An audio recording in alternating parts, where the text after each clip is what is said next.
Hello दोस्तों, I hope आप सब अच्छे होंगे। साथियों, हम लोग यूपी पीसीएस 2024 के लिए प्रैक्टिस सेट सॉल्व करेंगे। और अभी जो प्रैक्टिस सेट सॉल्व कराया जा रहा है वो घटना चक्र द्वारा पब्लिश किए गए टेस्ट सीरीज को हम लोग सॉल्व करेंगे। और यह इसका टेस्ट नंबर फर्स्ट है, जिसके अंतर्गत सामान्य अध्ययन पेपर फर्स्ट के महत्वपूर्ण प्रश्नों को हम लोग सॉल्व करेंगे। तो यदि आप लोग चैनल पर नए हैं तो सब्सक्राइब कर लीजिए और बेल आइकन को प्रेस कर लीजिए, जिससे वीडियो के महत्वपूर्ण नोटिफिकेशन आप लोगों को मिलते रहें। और इसमें जो है 150 क्वेश्चंस जो है प्रॉपर अच्छे से कवर किए जाएंगे और उस फुल एक्सप्लेनेशन के साथ ये आपका जो है फुल प्रैक्टिस सेट देखने को मिलेगा, जिसमें एक ही वीडियो में आपके एक प्रैक्टिस सेट को पूरा प्रॉपर कंप्लीट कराया जाएगा। और वैसे जो भी एग्ज़ाम हो रहे हैं, सारे पेपर्स लीक हो रहे हैं, जो ईमानदारी से तैयारी करने वाले हैं, मेहनत कर रहे हैं, दिन रात एक करके अपना सब कुछ छोड़ छाड़ करके और इस तैयारी में लगे हैं, उसके बाद भी पेपर लीक हो जाना उनके मनोबल को कहीं ना कहीं कम करता है कि क्या उनका ये अपराध है कि वो ईमानदारी से तैयारी कर रहे हैं। उनके पास इतने पैसे नहीं है, उतने रिसोर्स नहीं है कि वो भी जो है 10 लाख 20 लाख दे करके जो है एग्जामिनेशन हॉल में जो है पेपर आउट कराएं और उसके बाद जो है सिलेक्शन लें। उनका बस एक ही यही है कि वो ईमानदारी से मेहनत कर रहे हैं, लेकिन फिर भी क्या ही कर सकते हैं। और ये सब देखने के बाद बच्चों का मनोबल कहीं ना कहीं तो कम होता ही है, जो उन्हें तैयारी से पीछे हटने के लिए बाधित करता है। लेकिन फिर भी आप लोग निराश ना हो, और कहीं ना कहीं अगर आप लोग पूरी ईमानदारी के साथ तैयारी कर रहे हैं, पूरी ईमानदारी के साथ लगे हैं, तो आप लोगों को इंसाफ ज़रूर मिलेगा। और छोड़ना नहीं है। आपका जैसा कि 17 मार्च को वो एग्ज़ाम होने वाला है, तो उसके लिए डट करके आप लोग तैयारी करिए। जितना ज़्यादा हो सके रिवीजन करिए, प्रैक्टिस सेट को प्रॉपर लगाइए। और आज से जो आप लोगों का प्रैक्टिस सेट सोल्व कराया जाएगा वो घटना चक्र द्वारा पब्लिश किए गए टेस्ट सीरीज है। इसके बाद दृष्टि आईएएस के अभी जो 10 प्रैक्टिस सेट उसके कंप्लीट कराए जा चुके हैं, जो लेटेस्ट प्रैक्टिस सेट हैं उन सबको भी कवर कराया जाएगा। उसके साथ साथ DIS के भी प्रैक्टिस सेट को प्रॉपर कवर कराया जाएगा। तो आप लोग मेरे साथ बने रहिए। और इसका PDF भी आप लोगों को टेलीग्राम चैनल पे प्रोवाइड करा दिया जाएगा, जहाँ से आप लोग डाउनलोड करके और प्रैक्टिस कर सकते हैं। आपकी तैयारी में प्रैक्टिस सेट में कोई भी कसर नहीं छोड़ी जाएगी। आप लोग बस मेरे साथ बने रहिए। और एक ही वीडियो में पूरे क्वेश्चंस को सॉल्व कराया जाएगा फुल एक्सप्लेनेशन के साथ। तो आप लोग बस मेरे साथ बने रहिए और अच्छे से प्रैक्टिस करिए और देखिए आप लोगों के कितने क्वेश्चन सही हो रहे हैं। तो चलिए इसी के साथ वीडियो की शुरुआत करते हैं। और ये आपका टेस्ट नंबर फर्स्ट है। इसके बाद जो है यह कंटिन्यू वीडियो आप लोगों के आते रहेंगे। क्वेश्चन नंबर फर्स्ट देखिए, एशियाई खेल 2022 के संबंध में निम्नलिखित कथनों पर विचार कीजिए। यह एशियाई खेल का 19वां संस्करण था और भारत एशियाई खेल में 107 पदक जीत करके पदक तालिका में तीसरे स्थान पे था। आपको बताना है कौन सा विकल्प सही है। इसका जो सही आंसर है वो हो जाएगा ऑप्शन ए। पहला सही है, दूसरा गलत है। दूसरा गलत क्यों है? क्योंकि भारत द्वारा जो एशियाई खेल में पदक जीता गया था उसमें पदक तालिका में उसका जो स्थान है वह तीसरा ना होकर के चौथा है। पहले स्थान पे चीन था, दूसरे स्थान पे जापान, तीसरे स्थान पे साउथ कोरिया, और भारत का जो स्थान है वो चौथा था। भारत द्वारा तो 107 पदक जीता गया था, लेकिन इसमें इसका स्थान जो है तीसरा ना होकर के चौथा था। ठीक है, तो याद रखिएगा। और यह जो है चीन के हांगझाऊ शहर में आयोजित किया गया था 23 सितंबर से 8 अक्टूबर के मध्य, जिसमें भारत द्वारा 107 पदक जीता गया था। ठीक है, और भारत का इसमें स्थान चौथा था। तो पहला इसका आंसर जो है वो सही हो जाएगा। नेक्स्ट देखिए, इसमें सूची फर्स्ट को सूची सेकेंड से सम्मिलित करना है। कुछ SDG दिए गए हैं, सतत विकास लक्ष्य, और उससे किसका संबंध है उसे आपको बताना है। SDG फर्स्ट की बात करें तो इसमें जो है निर्धनता उन्मूलन की बात की गई है, निर्धनता नो पॉवर्टी की बात की गई है। ठीक है, SDG थर्ड की अगर हम बात करें तो इसमें जो है गुड हेल्थ एंड वेलबींग अर्थात स्वच्छ स्वास्थ्य और कल्याण की बात की गई है। SDG 4 की बात करें, SDG 4 में क्वालिटी एजुकेशन अर्थात गुणवत्तापूर्ण शिक्षा की बात की गई है। और SDG जो 6 है इसमें बात किया गया है स्वच्छ जल एवं स्वच्छता की। ठीक है, स्वच्छ जल एवं स्वच्छता की बात की गई है। ठीक है, क्लीन वाटर एंड सैनिटेशन की। तो इसका जो सही आंसर हो जाएगा 4 हो जाएगा। और इसकी अगर हम बात करें तो इसका जो सही आंसर है वो हो जाएगा आपका ऑप्शन सी, 2 1 3 4, 2 1 3 4। नेक्स्ट देखिए, इसमें भी सूची फर्स्ट को सूची सेकेंड से सम्मिलित करना है। कुछ रामसर स्थल दिए गए हैं और उनका स्थान दिया गया कि कौन सा रामसर स्थल कहाँ पे है। भोज आर्द्र भूमि की अगर हम बात करें, भोज आर्द्र भूमि जो है यह आपके मध्य प्रदेश में है। रुद्र सागर झील आर्द्र भूमि है त्रिपुरा में। आसन कंजर्वेशन रिजर्व की अगर हम बात करें तो आसन कंजर्वेशन रिजर्व है उत्तराखंड में। और पोंग डैम झील जो है यह आपके हिमाचल प्रदेश में है। तो इसका जो सही आंसर है वो हो जाएगा आपका ऑप्शन बी, 2 1 3 4, 2 1 3 4 ऑप्शन भी सही है। नेक्स्ट देखिए, मानव सदृश लघुत्तम कपि कौन सा है? गिब्बन, चिंपैंजी, गोरिल्ला या फिर ओरंग उटान। इसका जो सही आंसर है वो हो जाएगा आपका ऑप्शन ए, गिब्बन है। ठीक है। और अगर हम बात करें तो यह जो है होमोनिएडिया पर महापरिवार का सदस्य है। होमिनोएडिया परिवार का सदस्य है। और इसमें कपी को दो भागों में बांटा गया है। एक जो जिन्हें हम हिन कपी कहते हैं, और एक वो है जिसे हम महाकपी कहते हैं। हिन कपी अर्थात जो छोटे होते हैं, जिसके अंतर्गत आपका गिब्बन आता है।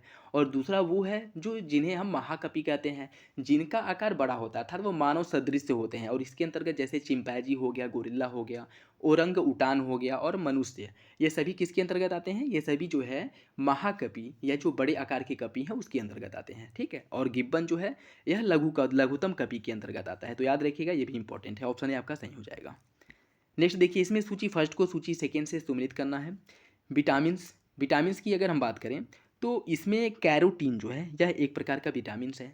और उसके बाद पेप्सिन की अगर हम बात करें तो पेप्सिन जो है एक प्रकार का एंजाइम्स है। टेस्टोस्टेरोन और प्रोजेस्टेरोन जो है यह एक प्रकार का हार्मोन्स है। और प्रोटीन जो है यह एक प्रकार का केरेटिन है। तो इसका जो सही आंसर है वो हो जाएगा आपका ऑप्शन बी, 2 1 4 3। ऑप्शन बी सही है। नेक्स्ट देखिए, इसमें भी सूची फर्स्ट को सूची सेकेंड से सम्मिलित करना है। अंतर्राष्ट्रीय वन दिवस कब मनाया जाता है? अंतर्राष्ट्रीय वन दिवस जो है यह मनाया जाता है 21 मार्च को। 21 मार्च को अंतर्राष्ट्रीय वन दिवस मनाया जाता है। विश्व गौरैया दिवस 20 मार्च को मनाया जाता है। विश्व शौचालय दिवस मनाया जाता है 19 नवंबर को। और विश्व जल दिवस मनाया जाता है 22 मार्च को। इसका जो सही आंसर है वो हो जाएगा आपका ऑप्शन ए, 3 1 2 4। 3 1 2 4। ऑप्शन ए सही हो जाएगा। संयुक्त राष्ट्र द्वारा हाल ही में जारी रिपोर्ट के अनुसार कौन सा देश अफीम का शीर्ष उत्पादक देश बन गया है? अफगानिस्तान, ईरान, थाईलैंड या फिर म्यांमार? इसका जो सही आंसर है वो हो जाएगा ऑप्शन डी, म्यांमार। हाल ही में संयुक्त राष्ट्र द्वारा एक रिपोर्ट, यूएनओडीसी द्वारा एक रिपोर्ट जारी किया गया। साउथ ईस्ट एशिया ओपियम है, south east Asia opium survey report 2023 के नाम से एक रिपोर्ट जारी किया है, जिसमें बताया गया है कि म्यांमार जो है अफगानिस्तान को पीछे छोड़ते हुए विश्व का शीर्ष अफीम उत्पादक देश बन गया है। तो इसका जो सही आंसर है वो हो जाएगा ऑप्शन डी, म्यांमार। नेक्स्ट देखिए, संसद राज्य सूची के विषय के संबंध में कानून बना सकता है राष्ट्रपति की इच्छा से, यदि राज्यसभा ऐसा संकल्प पारित कर दे या फिर किसी भी परिस्थिति में या संबंधित राज्य के विधानमंडल से पूछकर। इसका जो सही आंसर है वो हो जाएगा ऑप्शन बी। ऑप्शन बी आपका सही है। इसमें अगर हम बात करें तो देखिए, संविधान के अनुच्छेद 249 में यह प्रावधान किया गया है। 249 में यह प्रावधान किया गया है कि यदि राज्यसभा में उपस्थित और मत देने वाले सदस्यों की 2/3 बहुमत से राज्यसभा ऐसा प्रस्ताव अगर पारित कर दे तो संसद राज्यसभा के या राज्य सूची के विषय पर कानून बना सकता है। ठीक है, अनुच्छेद 249 के तहत। और अनुच्छेद 250 के तहत राष्ट्रीय आपातकाल के समय जो है संसद राज्य सूची के विषय पर कानून बनाता है। ठीक। और अनुच्छेद 252 के तहत जब 2 या 2 से अधिक राज्य संसद से अनुरोध करते हैं कि वह राज्यों की या राज्य सूची के विषय पर कानून बनाए, तब संसद द्वारा जो है कानून बनाया जा सकता है। किसके तहत? अनुच्छेद 252 के तहत 2 या 2 से अधिक राज्यों के अनुरोध पर कानून बनाया जाता है।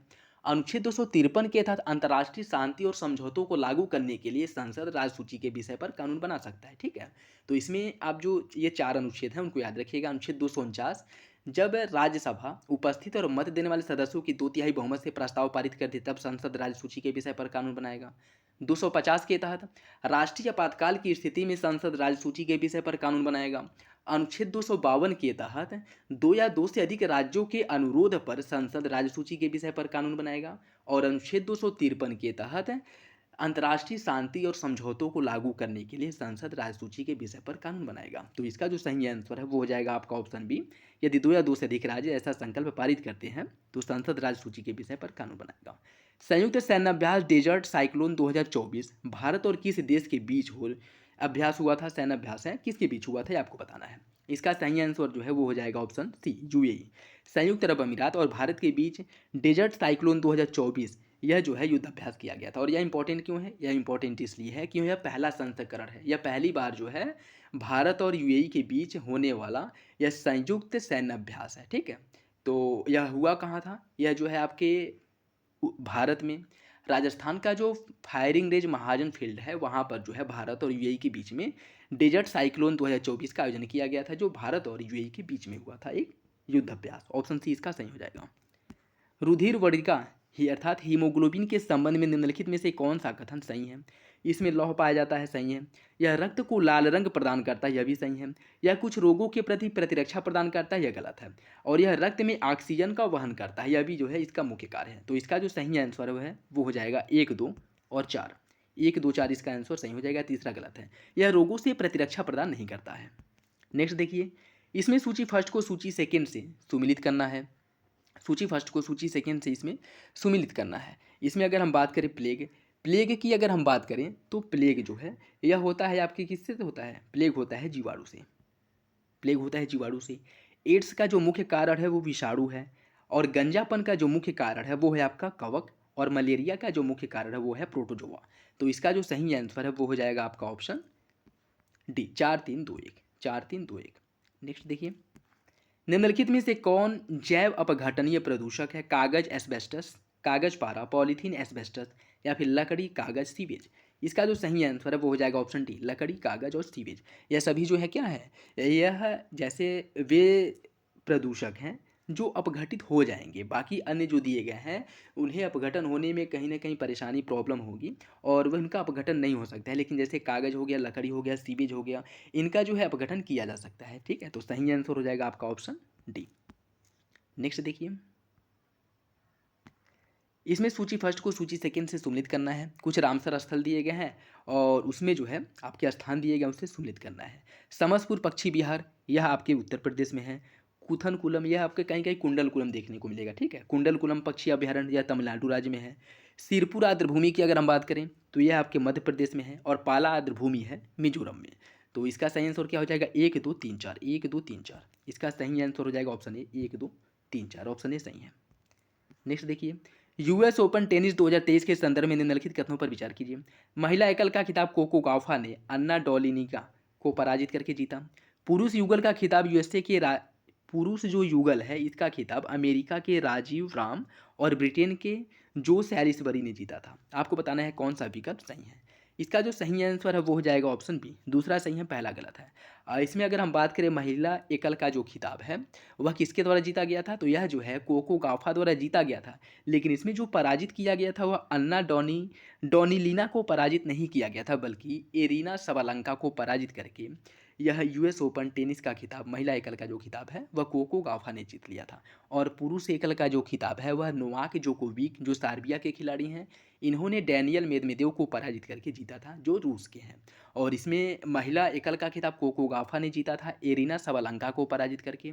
पुरुष युगल का खिताब राजीव राम जो अमेरिका के हैं और सैलिसबरी जो कि यूके के हैं इनके द्वारा पुरुष युगल का खिताब जीता गया था। और महिला युगल का जो खिताब है वह गैब्रिएला डाब्रोवस्की कनाडा और एरिना राउटलिफ न्यूजीलैंड इनके द्वारा जीता गया था। तो इसमें जो सही आंसर है वो हो जाएगा ऑप्शन बी, पहला गलत है, दूसरा सही है। ऑप्शन बी आपका सही है।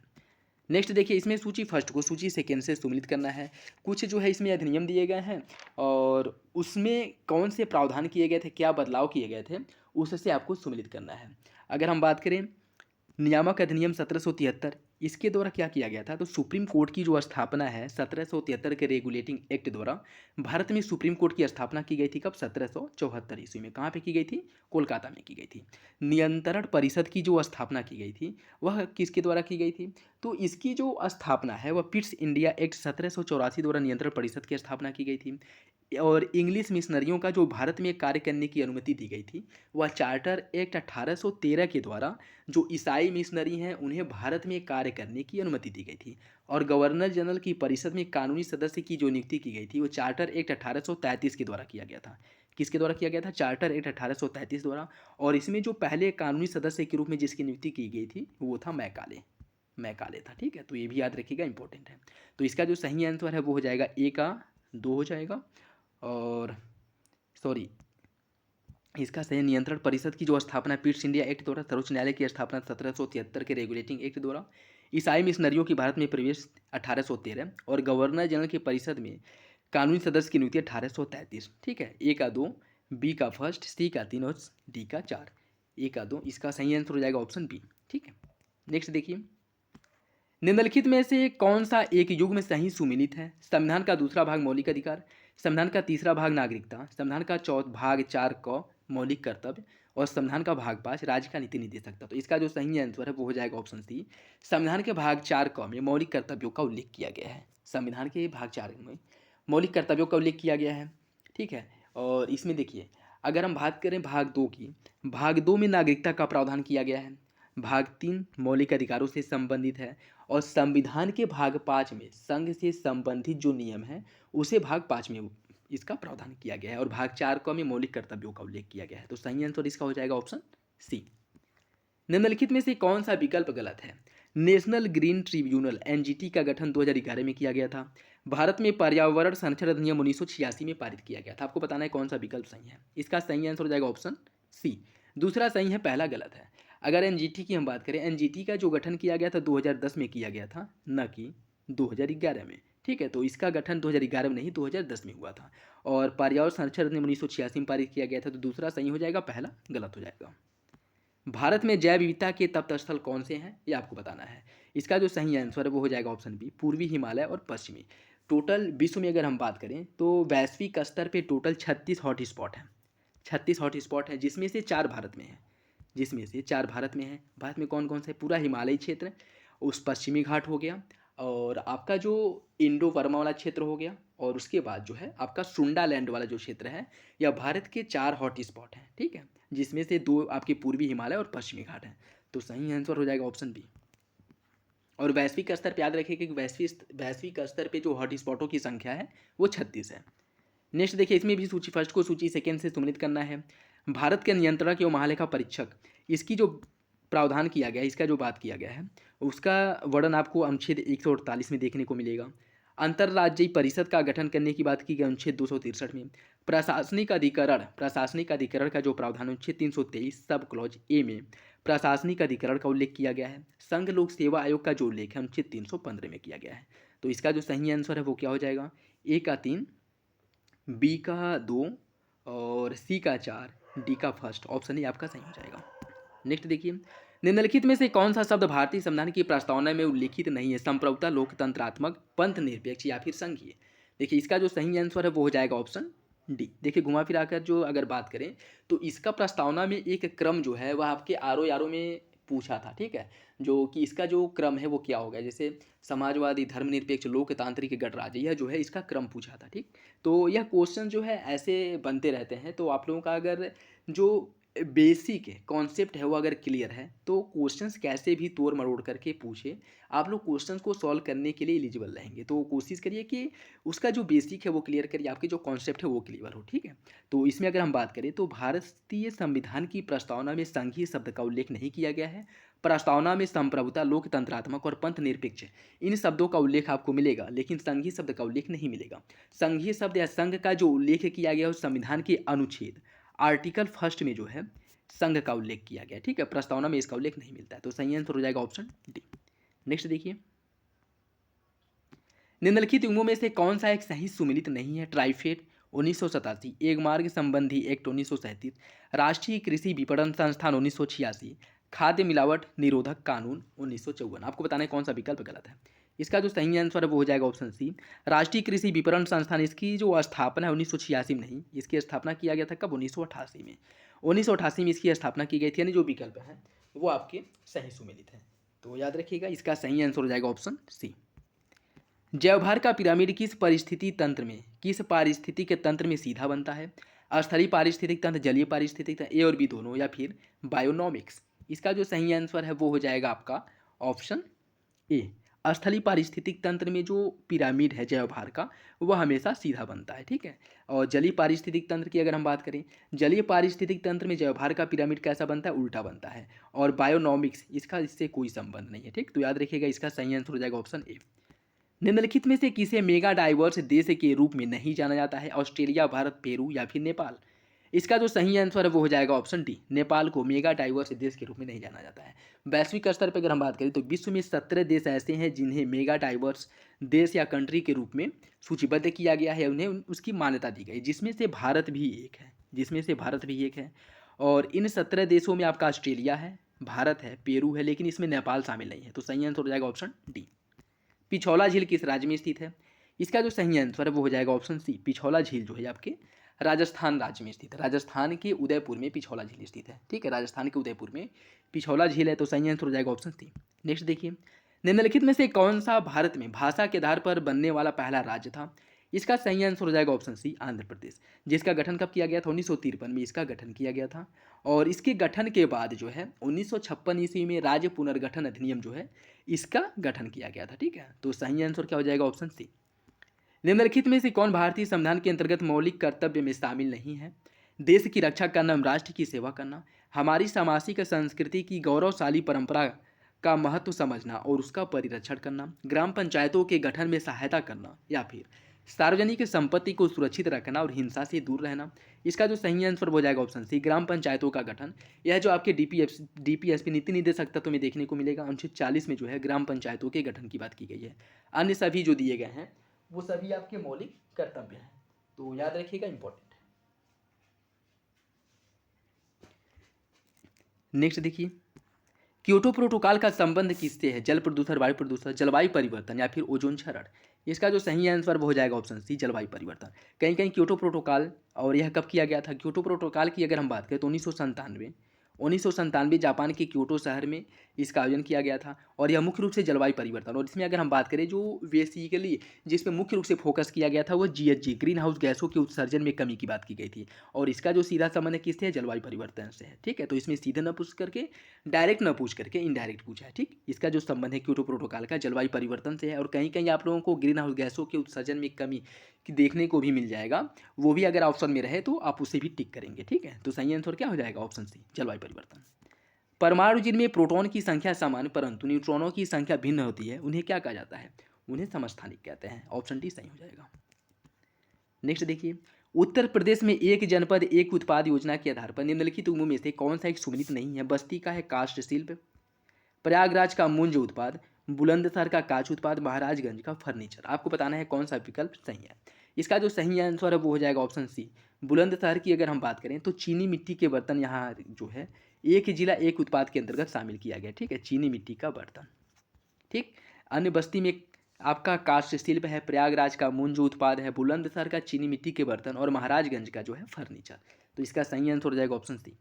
उत्तर प्रदेश के संदर्भ में निम्नलिखित कथनों पर विचार कीजिए। राज्य के कुल भौगोलिक क्षेत्र के 6% से अधिक भाग पर वन है।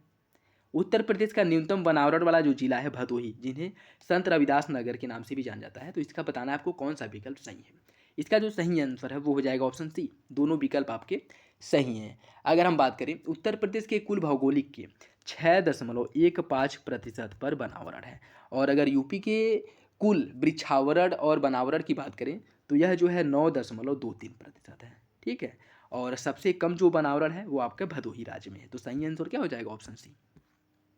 सितंबर 2023 में मोहम्मद मुइजू किस देश के नए राष्ट्रपति बने हैं? तो आप सभी लोगों को पता होगा, क्योंकि भारत और ये मालदीव के बीच जो कंट्रोवर्सी चल रही है उसकी वजह से ये बहुत ज़्यादा हाईलाइट हो गए हैं। तो सही आंसर हो जाएगा ऑप्शन ए, मालदीव। हाल ही में किसे राष्ट्रीय विधिक सेवा प्राधिकरण का कार्यकारी अध्यक्ष नामित किया गया है? आपको बताना है इसका सही आंसर क्या होगा। इसका जो सही आंसर है वो हो जाएगा ऑप्शन बी, संजीव खन्ना को राष्ट्रीय विधिक सेवा प्राधिकरण अर्थात जो नालसा है इसका जो है कार्यकारी अध्यक्ष नामित किया गया है। ठीक है, तो सही आंसर जो है वो हो जाएगा आपका ऑप्शन बी, संजीव खन्ना को। निम्नलिखित में से किस तत्व की कमी को पूरा करने के लिए कीटभक्षी पौधे कीटों को पकड़ने तथा उनका भक्षण करने के लिए जो है एकत्रित होते हैं? कह सकते हैं कि किस किस जो आपका कौन सा जो तत्व है इसकी पूर्ति करने के लिए कीटभक्षी पौधे कीटों को पकड़ करके उनका भक्षण करते हैं? तो इसका जो सही आंसर है वो हो जाएगा ऑप्शन बी, नाइट्रोजन। नाइट्रोजन की कमी को पूरा करने के लिए जो है कीटभक्षी पौधे इनका भक्षण करते हैं। और यह अगर हम बात करें तो यह भारत के मुख्य रूप से कुछ चुनिंदा क्षेत्रों में ही ये ऐसे पाए जाते हैं, जैसे आपका जो दार्जिलिंग हो गया, नैनीताल, कश्मीर, यह आदि जो क्षेत्र हैं यहाँ पे मुख्य रूप से यह पौधे जो है देखने को आपको मिलेंगे। और इसमें जो आते हैं जो पौधे जैसे नेपेंथिस हो गया, डायोनिया हो गया, ड्रोसेरा और यूट्रिकुलेरिया, यह वैसे पौधे हैं जिनके द्वारा कीटों का भक्षण किया जाता है, और यह मुख्य रूप से नाइट्रोजन की कमी को पूरा करने के लिए ऐसा करते हैं। तो सही आंसर हो जाएगा आपका ऑप्शन बी। निम्नलिखित में से कौन सा युग में सुमिलित नहीं है? उत्तर प्रदेश की प्रथम महिला राज्यपाल सरोजनी नायडू, उत्तर प्रदेश विधानसभा के प्रथम अध्यक्ष जो आपके पीडी टंडन, उत्तर प्रदेश की पहली महिला मुख्यमंत्री सुचेता कृपलानी, और उत्तर प्रदेश के पहले मुख्यमंत्री संपूर्णानंद। आपको बताना है कौन सा विकल्प गलत है। इसका जो सही आंसर है वो हो जाएगा ऑप्शन डी। उत्तर प्रदेश के जो पहले मुख्यमंत्री थे वह गोविंद बल्लभ पंत थे, और आपके जो संपूर्णानंद हैं यह उत्तर प्रदेश के दूसरे मुख्यमंत्री थे। ठीक है, तो पहले मुख्यमंत्री जो है वो गोविंद बल्लभ पंत थे। तो इसका जो सही आंसर है वो हो जाएगा ऑप्शन डी, यही आपका गलत है। नेक्स्ट देखिए, निम्नलिखित में से कौन सा एजेंडा 21 की सही परिभाषा है? यह मानव अधिकार की रक्षा हेतु संयुक्त राष्ट्र संघ की एक कार्य योजना है, यह नाभिकीय निरस्त्रीकरण पर 21 अध्यायों की पुस्तक है, यह 21वीं सदी में सतत विकास और विश्व पर्यावरण संरक्षण हेतु एक कार्य योजना है, यह दक्षिण एशियाई क्षेत्रीय सहयोग सार्स की आगामी बैठक में अध्यक्षों के चुनाव हेतु एक एजेंडा है। इसका जो सही आंसर वो हो जाएगा ऑप्शन सी। 21वीं सदी में सतत विकास और विश्व पर्यावरण संरक्षण हेतु एक कार्य योजना है। तो सही आंसर क्या हो जाएगा? सही आंसर हो जाएगा ऑप्शन सी। और इसे अपनाया कब गया था? 1992 में जो ब्राज़ील के रियो डी जेनेरियो में जो सम्मेलन हुआ था, यहीं पे जो है इसे अपनाया गया था। ठीक है, तो सही आंसर क्या हो जाएगा? ऑप्शन सी। नेक्स्ट देखिए, उत्तर प्रदेश की जनजाति और उनके जिलों के निम्नलिखित अंगों में से कौन सा एक सही सुमेलित नहीं है? परहिया जनजाति यह पाई जाती है सोनभद्र में। सहरिया जनजाति जो है यह ललितपुर में निवास करती है। अगरिया जनजाति की अगर हम बात करें तो यह जो है देवरिया में नहीं। चेरो जनजाति वाराणसी में पाई जाती है, और अगरिया जनजाति जो है यह मुख्य रूप से कहाँ पाई जाती है? सोनभद्र में। सोनभद्र में। ठीक है, तो सही आंसर क्या हो जाएगा? ऑप्शन सी। ऑप्शन सी आपका सही हो जाएगा। नेक्स्ट देखिए, इसमें सूची फर्स्ट को सूची सेकेंड से सुमिलित करना है। पुदुचेरी, पुदुचेरी पर किसका नियंत्रण था? पुदुचेरी जो है यहाँ पर फ्रेंचों का, जो फ्रांसीसी हैं उनका नियंत्रण था। गोवा पर जो है पुर्तगालियों का नियंत्रण था। त्रावणकोर की अगर हम बात करें, त्रावणकोर पे जो डेन थे इनका नियंत्रण था। और ये देखिए, यह मद्रास नहीं है, सद्रास ही है। ठीक है, यहाँ पर जो है डचों का नियंत्रण था। तो इसकी अगर हम बात करें तो इसका जो सही आंसर है वो क्या हो जाएगा? ए का 2, बी का 3, सी का 4, ऑप्शन ए जो है आपका सही हो जाएगा। ठीक है, ऑप्शन ए इसका सही आंसर है। नेक्स्ट देखिए, इसमें सूची फर्स्ट को सूची सेकेंड से इसमें भी सुमिलित करना है। सुदूरस्थ उत्तरी बिंदु, इसे किस नाम से जाना जाता है? उत्तरी बिंदु को जो है हम लोग इंदिरा कॉल के नाम से जानते हैं।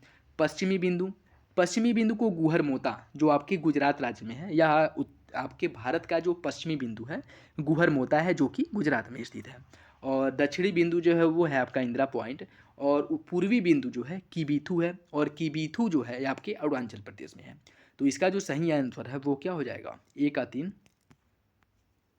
ए का 3 हो जाएगा, बी का हो जाएगा आपका फर्स्ट। तो इसका जो सही आंसर है वो हो जाएगा आपका ऑप्शन सी। ऑप्शन सी जो है आपका सही है। ठीक है, ए का 3 हो जाएगा, बी का फर्स्ट हो जाएगा, और दक्षिणी बिंदु जो है इंदिरा पॉइंट, और पूर्वी बिंदु जो है किबीथू। तो ऑप्शन सी आपका सही है। नेक्स्ट देखिए, निम्नलिखित कथनों में से काली मृदा के संबंध में कौन सा कथन सही है आपको बताना है। यह मृदा दक्कन के पठार के अधिकतर भागों में पाई जाती है। इस मृदा में फास्फोरस, नाइट्रोजन जैव पदार्थों की अधिकता होती है। आपको बताना है कौन सा विकल्प सही है।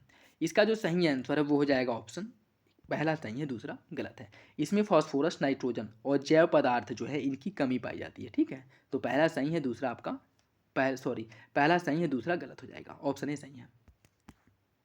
12 अक्टूबर 2023 को जारी वैश्विक भूख सूचकांक 2023 के संदर्भ में निम्न कथनों पर विचार कीजिए। यह सूचकांक जो है कंसर्न वर्ल्ड वाइड और वेल्ट हंगर हिल्स द्वारा जारी किया गया था। इस सूचकांक में भारत को 125 देशों में 111वें स्थान प्राप्त हुआ है। आपको बताना है कौन सा विकल्प सही है। इसका जो सही आंसर है वो हो जाएगा ऑप्शन सी। दोनों विकल्प जो है वो आपके सही हैं। भारत इसमें 111वें स्थान पे, और भारत को भूख की गंभीर भयावह स्थिति में रखा गया है। ठीक है, भारत को भयावह स्थिति में रखा गया है भूख की, और इसमें जो है 125 देशों में भारत का जो स्कोर है 111वां है। तो सही आंसर हो जाएगा ऑप्शन सी। और ये भी याद रखिएगा कि यह जो रिपोर्ट है या सूचकांक जो है किसके द्वारा जारी किया जाता है। ठीक है, यूपीपीसीएस में ज़्यादातर आपके सूचकांक जिस संस्था द्वारा जारी किया जाता है उस संस्था का नाम ही पूछ लेता है। तो याद रखिएगा, कंसर्न वर्ल्ड वाइड और जो वेल्ट हंगर हिल्स है इनके द्वारा संयुक्त रूप से ग्लोबल हंगर इंडेक्स जो है या वैश्विक भूखमरी सूचकांक जारी किया जाता है। ऑप्शन सी इसका सही हो जाएगा। नदियों के जलग्रहण क्षेत्र के अवरोही क्रम में महानदी, नर्मदा, गंगा और कृष्णा, इनको जो है सही क्रम में आपको लगाना है। तो सबसे अधिक या सबसे बड़ा जो जलग्रहण क्षेत्र है वो गंगा नदी का है, दूसरे स्थान पे कृष्णा आ जाएगी, तीसरे स्थान पे महानदी और चौथे स्थान पे नर्मदा। इसका सही आंसर हो जाएगा ऑप्शन बी। 1930 के दशक में देश के विभिन्न भागों में भिन्न भिन्न नेताओं द्वारा किसान आंदोलन चलाए गए थे। उनके प्रभाव क्षेत्र से सुमिलित करना है कि किनका प्रभाव क्षेत्र किस स्थान पे था, उससे आपको सुमिलित करना है।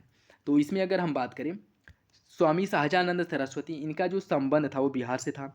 खुदाई खिदमतगार की स्थापना जो है वह किसके द्वारा की गई थी? खान अब्दुल गफ्फार खां द्वारा की गई थी, ठीक है। और यह सविनय अवज्ञा आंदोलन में मुख्य रूप से सक्रिय थे, ठीक। तो इसमें अगर हम बात करें तो खुदाई खिदमतगार की अगर हम बात करें तो यह NWFP इससे संबंधित हो जाएगा। स्वामी रामानंद यह हैदराबाद से संबंधित है और अब्दुल हामिद खां जो है यह दक्षिणी असम से संबंधित है। इसका जो सही आंसर है वो हो जाएगा ऑप्शन बी 3-4-1-2 3-4-1-2। नेक्स्ट देखिए, भारतीय राष्ट्रीय आंदोलन से जुड़ी निम्नलिखित घटनाओं को कालक्रम में आपको व्यवस्थित करना है। होम रूल आंदोलन, होम रूल आंदोलन कब हुआ था? यह जो है 1916 ईस्वी में होम रूल आंदोलन हुआ था। चंपारण सत्याग्रह 1917 ईस्वी में चंपारण सत्याग्रह हुआ था, ठीक। जलियांवाला बाग हत्याकांड जो हुआ था वह 1919 में हुआ था और इसी जलियांवाले बाग हत्याकांड के बाद जो है भारतीय राष्ट्रीय कांग्रेस के अमृतसर अधिवेशन बुलाया गया था। तो यह भी कब हुआ था? 1919 में ही हुआ था। तो इसका जो सही आंसर है वो क्या हो जाएगा? 1-2-3-4 1-2-3-4 ऑप्शन ए सही हो जाएगा। भारतीय ड्रोन शक्ति 2023 से संबंधित निम्नलिखित कथनों पर विचार कीजिए। 25 से 26 सितंबर 2023 के मध्य इसका आयोजन ग्वालियर मध्य प्रदेश में किया गया। इसका आयोजन भारतीय वायुसेना और DRDO द्वारा संयुक्त रूप से किया गया था। आपको बताना है कौन सा विकल्प सही है। इसका जो सही आंसर है वो हो जाएगा ऑप्शन डी। दोनों विकल्प आपके गलत हैं। इसका जो आयोजन है वह किया गया था कहाँ पे? यह आपके हिंडन जो एयरबेस है गाजियाबाद में, वहाँ पे इसका आयोजन किया गया था, न कि ग्वालियर में, ठीक। और इसका जो आयोजन किया गया था वह वायुसेना और ड्रोन फेडरेशन ऑफ इंडिया, वायुसेना और ड्रोन फेडरेशन ऑफ इंडिया द्वारा मिलकर के संयुक्त रूप से किया गया था, न कि DRDO, ठीक है। ड्रोन फेडरेशन ऑफ इंडिया और भारतीय वायुसेना द्वारा मिलकर के संयुक्त रूप से इसका आयोजन किया गया था और उत्तर प्रदेश के जो हिंडन एयरबेस गाजियाबाद उत्तर प्रदेश में है वहाँ पर इसका आयोजन किया गया था। तो दोनों विकल्प आपके गलत हो जाएंगे, ऑप्शन डी सही हो जाएगा। निम्नलिखित वक्तव्यों पर विचार कीजिए और सही उत्तर का चयन कीजिए। शीत ऋतु में भारत में उत्तर पूर्वी व्यापारिक पवनें प्रवाहित होती हैं और इन पवनों के प्रभाव से देश के अधिकतर भाग में आर्द्र मौसम रहता है। आपको बताना है कौन सा विकल्प इसमें सही है। इसका जो सही आंसर है वो हो जाएगा ऑप्शन सी। पहला सही है, दूसरा गलत है। देखिए, इसकी अगर हम बात करें, शीत ऋतु में भारत के उत्तर पूर्वी व्यापारिक पवन प्रवाहित होती है, बात सही है, लेकिन इन पवनों के प्रभाव से देश के अधिकतर भाग आर्द्र मौसम रहता है, यह गलत है, ठीक है, यह गलत है। तो पहला सही हो जाएगा, दूसरा गलत हो जाएगा। खान मंत्रालय की वार्षिक रिपोर्ट 2022-23 के अनुसार निम्नलिखित में से कौन से 3 राज्य भारत में बॉक्साइट के क्रमशः शीर्ष उत्पादक हैं, यह आपको बताना है। इसका जो अगर हम बात करें, इसका जो सही आंसर है वो हो जाएगा आपका ऑप्शन डी, ओडिशा, गुजरात और झारखंड। यह मुख्य रूप से 3 सबसे बड़े बॉक्साइट उत्पादक हैं। तो ऑप्शन डी इसका सही हो जाएगा। एक निश्चित आकृति में व्यवस्थित ताराओं के समूह को क्या कहा जाता है? आकाशगंगा, नक्षत्र, एंड्रोमीडा या फिर सौरमंडल। इसका जो सही आंसर है वो हो जाएगा आपका ऑप्शन बी। इन्हें नक्षत्र या फिर तारामंडल कहा जाता है, जो एक निश्चित आकृति में व्यवस्थित ताराओं के समूह को। ऑप्शन बी सही हो जाएगा। नेक्स्ट देखिए, इसमें सूची फर्स्ट को सूची सेकेंड से सम्मिलित करना है। कुछ पर्वत दिए गए हैं और देश दिया गया है। ऐसे क्वेश्चन जो है एग्जाम में आप लोगों को देखने को मिलते हैं और ऐसे क्वेश्चंस आप लोगों को आर में भी देखने को मिले थे। और जिन्होंने प्रैक्टिस सेट बहुत अच्छे से किया था, जो भी प्रैक्टिस सेट कराए गए थे, जो 30-35 प्रैक्टिस सेट सॉल्व कराए गए थे आर के, उनको प्रॉपर जिन लोगों ने फॉलो किया था उनके पेपर अच्छे हुए होंगे, ऐसा मेरा मानना है। क्योंकि ज़्यादातर क्वेश्चन जो है आप लोगों को प्रैक्टिस सेट से देखने को मिले थे और ऐसा आप लोग जो लोग प्रैक्टिस सेट सॉल्व किए होंगे उन लोगों को पता होगा, जो लोग प्रॉपर प्रैक्टिस सेट सॉल्व किए होंगे। और जिन्हें ना भी विश्वास हो वो जो है प्रैक्टिस सेट देख सकते हैं कि ज़्यादातर क्वेश्चन जो है उस प्रैक्टिस सेट से आए थे, ठीक है। तो इसमें देखिए, पर्वत और उसे देश के सम्मिलित करना है। अलेघनी पर्वत कहाँ पे है? अलेघनी पर्वत की अगर हम बात करें तो यह आपके संयुक्त राज्य अमेरिका में है। कैटाब्रियन यह जो है आपके स्पेन में है। अलब्रुज है ईरान में और मैकेंजी है कनाडा में। इसका जो सही आंसर है वो क्या हो जाएगा? अलेघनी है आपके संयुक्त राज्य अमेरिका में, तो 1 का 4 हो जाएगा। कैटाब्रियन है स्पेन में, बी का 3 हो जाएगा। ऑप्शन ए सही है। सी का 2 अलब्रुज ईरान और मैकेंजी कनाडा। ऑप्शन ए आपका सही हो जाएगा। नेक्स्ट देखिए, इसमें भी सूची फर्स्ट को सूची सेकेंड से सम्मिलित करना है। केंद्रीय पक्षी अनुसंधान संस्थान कहाँ पे है? केंद्रीय पक्षी अनुसंधान संस्थान जो है यह कहाँ पे है? यह है आपके इज्जत नगर, बरेली, इज्जत नगर में है, ठीक। केंद्रीय बकरी अनुसंधान संस्थान यह जो है मथुरा में है। और भारतीय चारागाह एवं चारा अनुसंधान संस्थान है झांसी में। और केंद्रीय गोवंश अनुसंधान संस्थान है आपके मेरठ में। तो इसका जो सही आंसर है वो क्या हो जाएगा? ए का हो जाएगा 3, ए का हो जाएगा 3 और केंद्रीय बकरी अनुसंधान संस्थान ये हो जाएगा मथुरा, बी का हो जाएगा आपका 4। तो इसका जो सही आंसर है वो हो जाएगा ऑप्शन बी। ऑप्शन बी सही है। नेक्स्ट देखिए, भारत की झीलों के बारे में निम्नलिखित में से कौन सा कथन गलत है? कोलेरू झील आंध्र प्रदेश में, कोलेरू झील जो है आंध्र प्रदेश में स्थित है। बेम्बानड झील है केरल में। चिल्का झील उड़ीसा राज्य में स्थित खारे पानी की लैगून झील है। पुलिकट झील तेलंगाना और आंध्र प्रदेश की सीमा पर स्थित है। आपको बताना है कौन सा विकल्प जो है सही है। इसका जो सही आंसर है वो हो जाएगा आपका ऑप्शन, देखिए ऑप्शन डी जो है वो सही है। ठीक है, पुलिकट झील की अगर हम बात करें तो वह आंध्र प्रदेश और तेलंगाना की सीमा पर नहीं, बल्कि पुलिकट झील जो है आंध्र प्रदेश और तमिलनाडु की सीमा पर स्थित है। तो सही आंसर क्या हो जाएगा, ऑप्शन डी, अर्थात चौथा जो है वो गलत है, अन्य सभी विकल्प आपके सही हैं। निम्नलिखित में से किसका उपयोग प्राकृतिक मच्छर प्रतिकर्षी तैयार करने में किया जाता है? लेमन ग्रास, कांग्रेस ग्रास, नट ग्रास या फिर एलिफेंट घास? इसका सही आंसर हो जाएगा ऑप्शन ए, लेमन ग्रास का उपयोग जो है मच्छर प्रतिकर्षी तैयार करने के लिए किया जाता है। ऑप्शन ही सही हो जाएगा। नेक्स्ट देखिए, इसमें सूची फर्स्ट को सूची सेकेंड से सुमिलित करना है। लीना, लीना नदी जो है कहाँ पे अपना जल गिराती है? लीना नदी यह मुख्य रूप से कहाँ पे है? लीना जो है रूस की नदी है और यह जो अपना जल है आर्कटिक महासागर में गिराती है। आमूर नदी की बात करिए, मंगोलिया, चीन और रूस में प्रवाहित होती है और यह अपना जल जो है प्रशांत महासागर में गिराती है।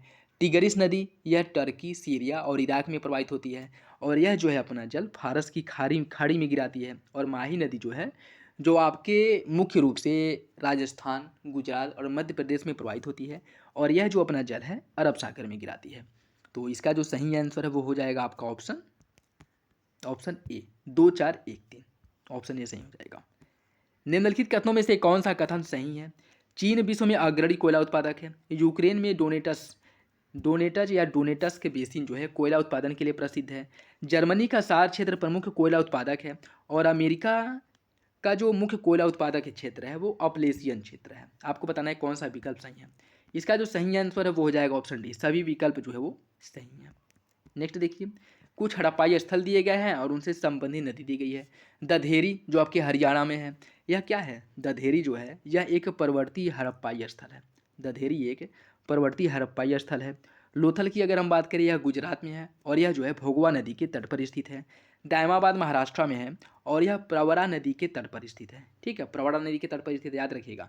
और अगर देखिए, अगर इसमें पैटर्न ना दिया होता तो इसमें हम गोदावरी मान सकते थे, लेकिन इसमें प्रवरा नदी दिया है तो एग्जैक्ट जो नदी है दायमाबाद की जिसके तट पर यह स्थित है वो प्रवरा नदी है। ठीक है, और पैटर्न की अगर हम बात करें तो यह गोदावरी नदी के तट पर स्थित है। ठीक, तो यह थोड़ी थोड़ी जो माइन्यूट डिफरेंस हैं इनसे क्वेश्चंस गलत हो जाते हैं, तो याद रखिएगा। इसका जो सही आंसर है वो क्या हो जाएगा? पहले का जो है वो 3 हो जाएगा, देखिए ए का 3 और बी लोथल, बी का जो है 1 हो जाएगा, बी का 1 हो जाएगा। तो इसका जो सही आंसर वो हो जाएगा ऑप्शन सी, 3 1 4 2। ऑप्शन सी सही है। निम्नलिखित एसआई यूनिटों में कौन सा सही सम्मिलित नहीं है? कार्य का मात्रक जूल होता है, बल का न्यूटन, द्रव्यमान का किलोग्राम, दाब का मात्रक डाइन। इसका जो सही आंसर है वो हो जाएगा ऑप्शन डी, दाब का मात्रक डाइन नहीं बल्कि क्या होता है, पास्कल होता है। ठीक है, पास्कल होता है। तो सही आंसर हो जाएगा ऑप्शन डी। ध्वनि का वेग अधिकतम किस में होता है? ध्वनि का वेग जो है यह अधिकतम होता है किस में होगा? इस्पात में होगा। ऑप्शन डी सही है। निम्नलिखित कथनों में से कौन सा कथन सही है? वैदिक देवताओं का पुरोहित अग्नि को माना जाता था। उपनिषद काल के राजा अश्वपति विदेह के शासक थे। ऋग्वैदिक काल में निष्क गले का आभूषण था। आपको बताना है कौन सा विकल्प सही है। इसका जो सही आंसर है वो हो जाएगा ऑप्शन ए, तीसरा सही है, अन्य दोनों विकल्प जो है वो आपके गलत हैं। बृहस्पति को वैदिक देवताओं का पुरोहित माना जाता था, न कि अग्नि को। ठीक, तो पहला गलत हो जाएगा, इसमें अग्नि नहीं आपके बृहस्पति होंगे। और उपनिषद काल में जो अश्वपति थे, उपनिषद काल में अश्वपति वह कैकेय के शासक थे, न कि विदेह के। विदेह के शासक जो हैं, विदेह के शासक जनक थे। ठीक है, विदेह के शासक जनक थे और अश्वपति जो है वो कैकेय के शासक थे। तो सही आंसर हो जाएगा ऑप्शन ए। 2023 में चिकित्सा विज्ञान के क्षेत्र में नोबेल पुरस्कार के संदर्भ में कौन सा कथन सही है? इस वर्ष का जो पुरस्कार है वह कैटलिन कॉरिको और ड्री विशमैन को दिया गया था और उन्हें यह नोबेल पुरस्कार mRNA कोविन वैक्सीन तकनीकों को विकसित करने के लिए दिया गया था। आपको बताना है कौन सा विकल्प सही है। इसका सही आंसर हो जाएगा ऑप्शन सी, दोनों विकल्प जो है वो सही है। नेक्स्ट देखिए, भारत के किस दर्शन को लोकायत दर्शन कहा जाता है? चार्वाक, बौद्ध, जैन या फिर वैशेषिक?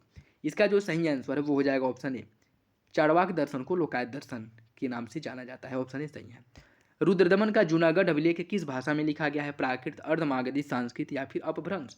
इसका जो सही आंसर है वो हो जाएगा ऑप्शन सी, संस्कृत भाषा में लिखा गया है और यह विशुद्ध संस्कृत भाषा में लिखा गया, चंपू शैली में लिखा गया है। और यह अभिलेख जो है, इस अभिलेख में सुदर्शन झील का जो निर्माण कराया गया था उसका जो पुनर्निर्माण पुनरुद्धार कराया गया था इसके बारे में जो है जानकारी मिलती है। तो सही आंसर क्या हो जाएगा? Option C. निम्नलिखित में से किसने दिल्ली को सल्तनत की राजधानी के रूप में स्थापित किया था? इसका जो सही आंसर है वो हो जाएगा ऑप्शन बी, इल्तुतमिश द्वारा जो है दिल्ली को सल्तनत की राजधानी के रूप में जो है कि स्थापित किया गया था। और इल्तुतमिश द्वारा भारत में सर्वप्रथम शुद्ध अरबी सिक्के जारी किए गए थे और इसके द्वारा टका और आपके टंका और जीतल नामक तांबे के सिक्के जो है चलाए जाते थे। ठीक है, तो सही आंसर क्या हो जाएगा ऑप्शन बी। नेक्स्ट देखिए, इसमें सूची फर्स्ट को सूची सेकेंड से सम्मिलित करना है। रणथंबोर, रणथंबोर पे किसका शासक था? रणथंबोर में अगर हम बात करें तो यहाँ पे हम्मीरदेव का शासन था। चित्तौड़ में जो है यहाँ पे राजा रतन सिंह का, देवगिरी में जो है राजा रायचंद्र का शासन था और गुजरात में कर्णदेव का शासन था। तो इसका जो सही आंसर है वो क्या हो जाएगा? ए का 3 हो जाएगा। देखिए, ए का 3 हो जाएगा, बी का 4, सी का 2 और डी का फर्स्ट। ऑप्शन डी जो है इसका सही हो जाएगा। महाभाष्य के लेखक पतंजलि किस वंश के शासक से संबंधित थे? इसका जो सही आंसर है वो हो जाएगा ऑप्शन डी, शुंग वंश। और जो पतंजलि हैं वो है पुष्यमित्र शुंग के राजकवि थे और इनके द्वारा जो है पुष्यमित्र शुंग के लिए 2 अश्वमेध यज्ञों का आयोजन किया गया था। तो सही आंसर क्या हो जाएगा? Option D. किताब उल यामिनी का लेखक कौन है? इसका जो सही आंसर है वो हो जाएगा ऑप्शन ए, उतबी। उतबी द्वारा किताब उल यामिनी, या इसे कहीं कहीं आप तारीख यामिनी के रूप में भी देखने को मिलता है। तो यह दोनों नाम जो है इसी का है। ठीक है, एक ही किताब का नाम है, किताब उल यामिनी कहिए या तारीख यामिनी कहिए। इसकी रचना जो है उतबी ने की थी और उतबी जो महमूद गजनवी का दरबारी इतिहासकार था जो इसके शासनकाल में, इसके समय में इसके साथ भारत आया था। तो सही आंसर क्या हो जाएगा? Option A. वर्ष 2023 में अंतर्राष्ट्रीय पर्वत दिवस कब मनाया गया था? इसका जो सही आंसर है वो हो जाएगा ऑप्शन ए, 11 दिसंबर को अंतर्राष्ट्रीय पर्वत दिवस के रूप में मनाया गया था, जिसकी थीम थी restoring mountain ecosystems. Restoring mountain ecosystem ये इसकी थीम थी और 11 दिसंबर को मनाया गया था अंतर्राष्ट्रीय पर्वत दिवस। ऑप्शन ए सही हो जाएगा। नेक्स्ट देखिए, इसमें सूची फर्स्ट को सूची सेकेंड से सम्मिलित करना है। दीवाने तन, दीवाने तन क्या था? दीवाने तन जो है जागीर व वेतन की देखभाल करने वाले अधिकारी को दीवाने तन कहा जाता था। मुस्तारफी, मुस्तारफी की बात करें तो यह राज्य की आय व्यय का निरीक्षक करता था। मुंसरिफ जो है यह कार्यालय को संभालने के लिए मुख्य रूप से जाना जाता था और जो वाकियान 20 है यह प्रमुख घटनाओं व फरमानों को सूचीबद्ध करता था। तो इसका सही आंसर क्या हो जाएगा? ए का 3, बी का 4। देखिए, ए का 3, बी का 4, इसका सही आंसर हो जाएगा ऑप्शन बी, ए का 3, बी का 4, सी का फर्स्ट और डी का 2। ऑप्शन बी सही है। निम्नलिखित कथनों में से कौन सा कथन सही है? विदेशी यात्री फ्रांसिस्को पेलसर्ट शाहजहां के शासनकाल में भारत आया था और यह पुर्तगाली था। आपको बताना है कौन सा विकल्प जो है सही है। देखिए, इसका जो सही आंसर है वो हो जाएगा आपका option D, sorry option C हो जाएगा। दोनों विकल्प आपके गलत हैं। फ्रांसिस्को पेलसर्ट जो है यह डच पर्यटक था और यह जहांगीर के शासनकाल में भारत आया था। ठीक है, तो ऑप्शन डी सी जो है इसका सही हो जाएगा। नेक्स्ट देखिए, इसमें सूची फर्स्ट को सूची सेकेंड से सम्मिलित करना है। कुछ संत दिए गए हैं और वह किस सिलसिले से संबंधित थे उससे आपको सम्मिलित करना है। शेख निजामुद्दीन औलिया, इनका जो संबंध था वह चिश्ती संप्रदाय से था, चिश्ती संप्रदाय से था।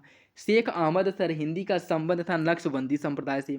अब्दुल कादिर जिलानी, इनका जो संबंध था वह कादरी सिलसिले से था और बहाउद्दीन जकारिया का जो संबंध था वो सोहरावर्दी सिलसिले से था। ठीक, तो ए का 2 हो जाएगा, बी का 3, ए का 2, बी का 3, सी का हो जाएगा 4 और डी का हो जाएगा फर्स्ट। इसका सही आंसर क्या हो जाएगा? सही आंसर हो जाएगा ऑप्शन सी, 2 3 4 1, 2 3 4 1। ऑप्शन सी सही है। निम्नलिखित में से कौन सा युग में सम्मिलित नहीं है? 2023 के लिए वर्ड ऑफ द ईयर घोषित किया गया है। हेल्यूसिनेट कैम्ब्रिज डिक्शनरी द्वारा घोषित किया गया था, रिच ऑक्सफोर्ड डिक्शनरी द्वारा, AI artificial intelligence Merriam Webster dictionary द्वारा, मरियम वेबस्टर डिक्शनरी द्वारा और कोजी लिप्स या मैकवेरी डिक्शनरी द्वारा। आपको बताना है कौन सा विकल्प गलत है। देखिए, इसका जो सही आंसर है वो हो जाएगा आपका ऑप्शन सी। AI की बात करें, यह कोलिंस डिक्शनरी द्वारा वर्ल्ड ऑफ द ईयर घोषित किया गया था 2023। हेल्यूसिनेट जो है यह घोषित किया गया था कैम्ब्रिज डिक्शनरी द्वारा। रिच घोषित किया गया था ऑक्सफोर्ड डिक्शनरी द्वारा वर्ल्ड ऑफ द ईयर। कोज्जी घोषित किया गया था मैकवेरी डिक्शनरी द्वारा और आपका जो अंथेटिक है यह घोषित किया गया था मरियम वेबस्टर डिक्शनरी द्वारा 2023 का वर्ड ऑफ द ईयर। तो याद रखिएगा, क्वेश्चन जो है कहीं से भी पूछ सकता है। ऑप्शन सी इसका सही हो जाएगा। नेक्स्ट देखिए, इसमें सूची फर्स्ट को सूची सेकेंड से सम्मिलित करना है। एंथेनिसियस निकितीन यह किस देश का निवासी था? एंथेनेसियस निकितीन जो है रूस का यात्री था। निकोलो कॉन्टी यह जो है इटली का नागरिक था। डोमिगो पायस जो है यह एक पुर्तगाली था और ट्रेवेर्नियर जो है यह फ्रांसीसी था। ठीक, तो इसका जो सही आंसर है वो क्या हो जाएगा? इसका सही आंसर हो जाएगा आपका ए का 2 हो जाएगा, बी का हो जाएगा आपका 3, ए का 2, बी का 3। ऑप्शन सी सही हो जाएगा। ठीक, 2 3 4 1 ऑप्शन सी सही है। नेक्स्ट देखिए, मुगलकालीन मनसबदारी व्यवस्था के संदर्भ में निम्नलिखित में से कौन सा कथन सही है। मनसबदारी व्यवस्था दशमलव प्रणाली पर आधारित थी। अकबर ने मनसब में जात पद को जोड़ा। जात के आधार पर व्यक्तियों के पद एवं देय वेतन का निर्धारण किया जाता था। आपको बताना है इसका कौन सा विकल्प जो है सही होगा। देखिए, इसका जो सही आंसर है वो हो जाएगा आपका ऑप्शन बी। पहला और तीसरा सही है, दूसरा गलत है। मनसबदारी व्यवस्था दशमलव प्रणाली पर आधारित थी, सही है। अकबर ने मनसबदार में जात पद को जोड़ा था, यह गलत है। ठीक, और जाति के आधार पर व्यक्तियों के पद और देय वेतन का निर्धारण किया जाता था, यह भी आपका सही हो जाएगा। ठीक है, अकबर द्वारा सवार पद जोड़ा गया था, न कि जात पद। ठीक, तो सही आंसर क्या हो जाएगा, ऑप्शन बी। देवबंद आंदोलन उत्तर प्रदेश में किस वर्ष प्रारंभ किया गया था। इसका सही आंसर हो जाएगा ऑप्शन डी। 1866 ईस्वी में देवबंद आंदोलन की शुरुआत की गई थी। मोहम्मद कासिम ननौतवी और रशीद अहमद गंगोही द्वारा इसकी शुरुआत की गई थी 1866 ईस्वी में। ऑप्शन डी सही हो जाएगा। मानवाधिकार दिवस 2023 के संदर्भ में निम्नलिखित कथनों पर विचार कीजिए। यह जो है 10 दिसंबर को मनाया जाता है और इस वर्ष की थीम थी सभी के लिए स्वतंत्रता, समानता और न्याय। आपको बताना है कौन सा विकल्प सही है। इसका जो सही आंसर है वो हो जाएगा ऑप्शन सी। दोनों विकल्प जो है मानवाधिकार दिवस के बारे में सही है। 10 दिसंबर को मनाया जाता है और 2023 की जो थीम थी वह सभी के लिए स्वतंत्रता, समानता और न्याय थी। ऑप्शन सी सही है। नेक्स्ट देखिए, इसमें सूची फर्स्ट को सूची सेकेंड से सुमेलित करना है। सूची फर्स्ट को सूची सेकेंड से सुमेलित करना है। अल्टीमीटर, अल्टीमीटर का उपयोग जो है यह समुद्र में इसकी सतह की गहराई जो मापने के लिए, ऊंचाई मापने के लिए इसका उपयोग किया जाता है। लक्सीमीटर, इसका उपयोग किया जाता है प्रकाश की तीव्रता मापने के लिए। रिंगल मैन स्केल, धुएं में जो घनत्व होता है, धुएं का जो घनत्व होता है वो मापने के लिए रिंगल मैन स्केल का उपयोग किया जाता है। और सोने की शुद्धता मापने के लिए कैरोटोमीटर का उपयोग किया जाता है।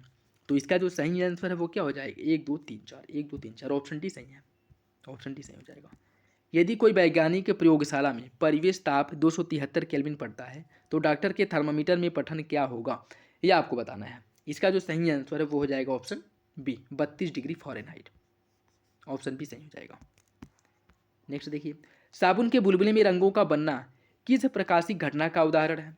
इसका सही आंसर हो जाएगा ऑप्शन बी, प्रकाश के व्यतिकरण के कारण जो है साबुन के बुलबुले में जो रंग दिखाई देते हैं वह इसके व्यतिकरण के कारण होता है। तो ऑप्शन बी सही हो जाएगा। अर्धचालक की चालकता 0 केल्विन ताप पर क्या होती है। अर्धचालक की जो चालकता है 0 केल्विन ताप पर 0 होती है। ऑप्शन सी सही हो जाएगा। निम्नलिखित में से कौन सही सुमिलित नहीं है। बखिरा वन्यजीव अभयारण्य उन्नाव कौन सही सुमिलित है, यह आपको बताना है।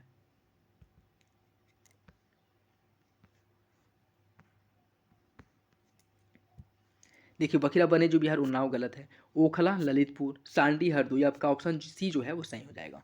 ठीक है, अगर बात करें हम बखिरा वन्यजीव विहार की, बखिरा जो वन्यजीव विहार है यह आपके संत कबीरनगर जिले में स्थित है। ओखला है गौतम बुद्ध नगर में, सांडी हरदोई में है और महावीर स्वामी वन्यजीव अभयारण्य जो है यह ललितपुर में है। तो सही आंसर क्या हो जाएगा, ऑप्शन सी।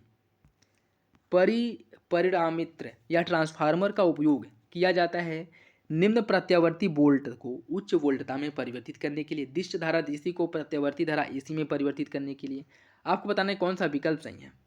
इसका जो सही आंसर है वो हो जाएगा ऑप्शन है। पहला सही है, दूसरा गलत है।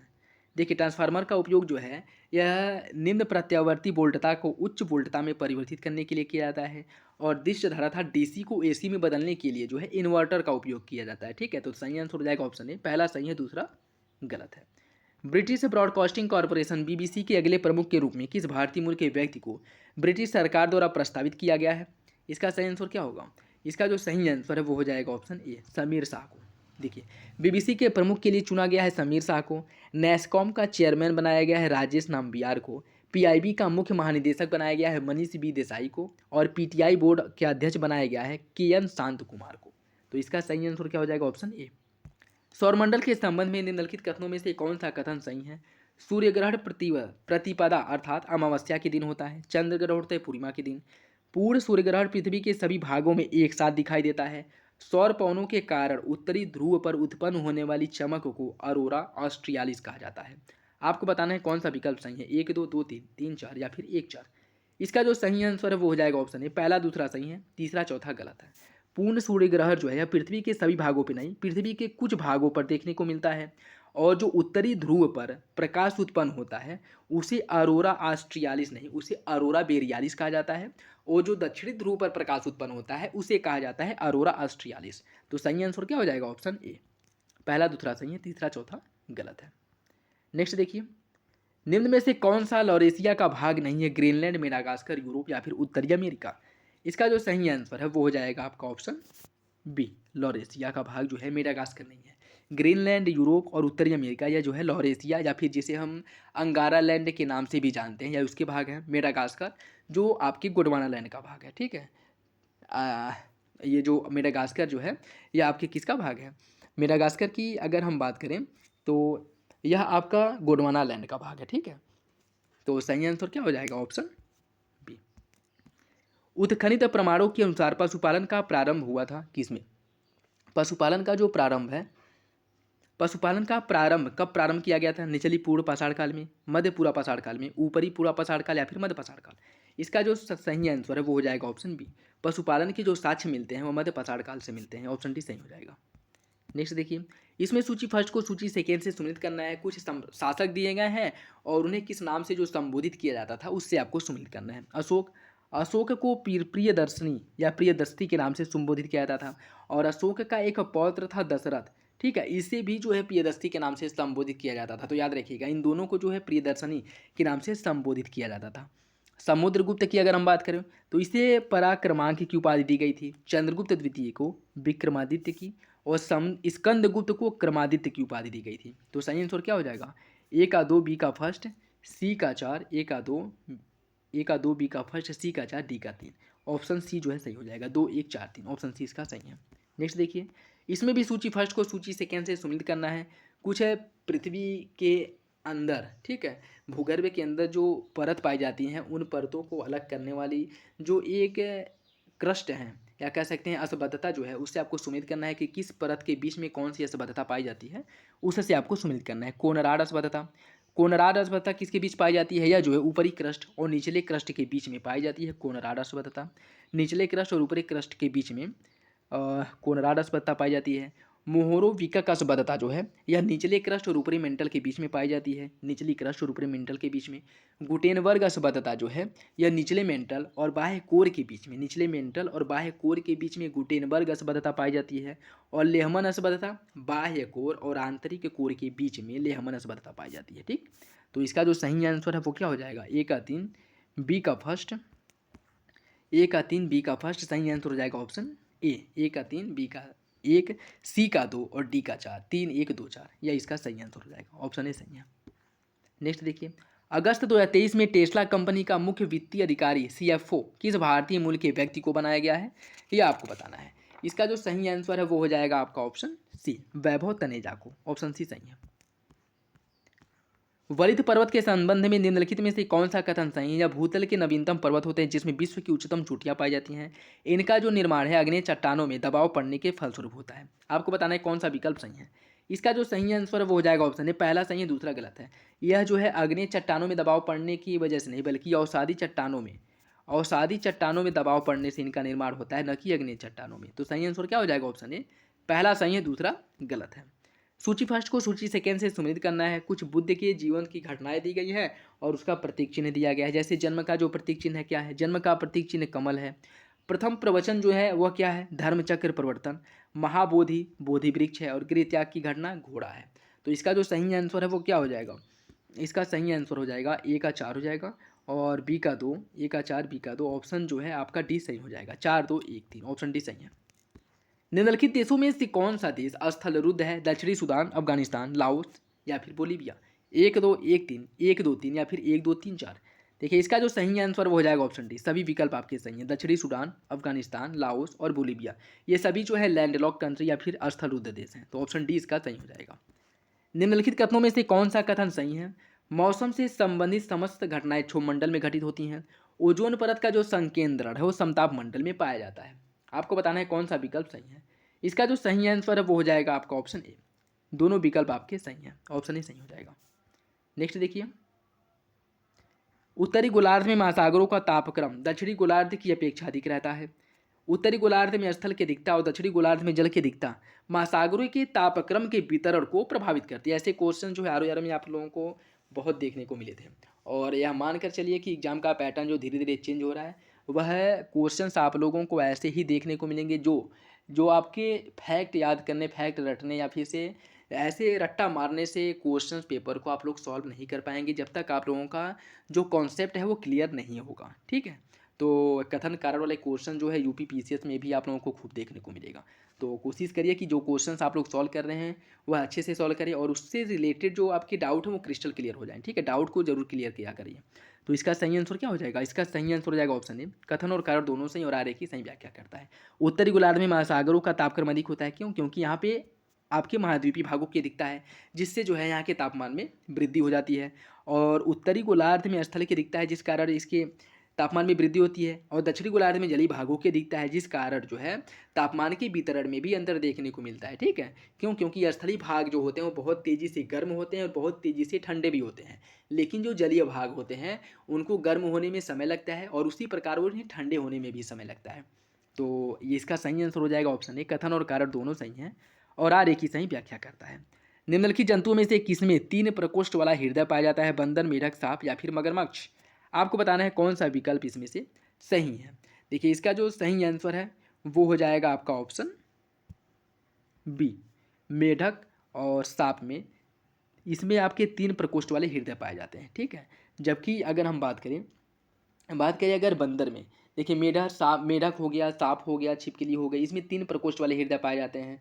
मछली, इसमें 2 प्रकोष्ठ वाले हृदय पाए जाते हैं। बंदर हो गया, मगरमच्छ हो गया, इसमें 4 प्रकोष्ठ वाले हृदय पाए जाते हैं। इसमें देखिए अगर आप लोग थोड़ा सा ध्यान दिए होंगे, बंदर जो मुख्य रूप से मानव का निकटतम जो है पूर्वज माना जाता है, या कह सकते हैं कि वो उससे रिलेटेड अगर मनुष्य में 4 कोष्ठी हृदय पाए जाते हैं तो जाहिर सी बात है कि बंदर में भी 4 कोष्ठी हृदय ही पाए जाएंगे। और अगर इसमें अगर एलिमिनेशन मेथड से आप लोग अगर ये क्वेश्चन आप लोगों को नहीं भी आता तो भी ये क्वेश्चंस आप लोग आराम से सॉल्व कर सकते हैं थोड़ा सा दिमाग लगाने से। तो इसलिए एग्जामिनेशन हाल में आप लोग अपने दिमाग का अच्छे से उपयोग करिए। ठीक है, और एकदम शांत भाव से जो है मन को एकदम संतुलित करके, शांत करके जो है क्वेश्चंस पेपर को सॉल्व करिएगा। इसमें देखिए अगर क्वेश्चन एक अगर नहीं होता तो इसमें ये भी एलिमिनेट हो जाता, ये भी हो जाता और ये भी हो जाता, तो क्वेश्चन आपका भी सही हो जाता। ठीक, तो ऐसे जो है क्वेश्चंस, बहुत से क्वेश्चंस आप लोगों को देखने को मिलेंगे जो आप लोगों के थोड़े से कॉमन सेंस से सही हो सकते हैं। तो आप लोग अच्छे से क्वेश्चन पेपर सॉल्व करिएगा। ठीक है, नेक्स्ट देखिए, निम्नलिखित कथनों पर विचार कीजिए। फोर्ब्स द्वारा हाल ही में जारी विश्व की 100 सबसे शक्तिशाली महिलाओं की सूची में जर्मनी की पूर्व चांसलर एंजेला मर्केल को पहला स्थान प्राप्त हुआ है। भारत की वित्त मंत्री निर्मला सीतारमण को इस सूची में 32वां स्थान प्राप्त हुआ है। आपको बताना है कौन सा विकल्प सही है। इसका जो सही आंसर वो हो जाएगा ऑप्शन बी, दूसरा सही है, पहला गलत है। इसमें अगर हम बात करें तो पहला स्थान पे यूरोपीय कमीशन के अध्यक्ष उर्सुला वॉन डेर लेयेन जो है यह पहला स्थान पे हैं। और इसमें जो है भारत के 4 महिलाओं को शामिल किया गया, जिसमें निर्मला सीतारमण जो है 32वें स्थान पे हैं, रोशनी नाडर मल्होत्रा या 60वें स्थान पे है, सोमा मंडल 70, किरण मजूमदार साहब 76वें स्थान पे हैं। तो इसका सही आंसर हो जाएगा ऑप्शन बी, दूसरा सही है, पहला गलत है।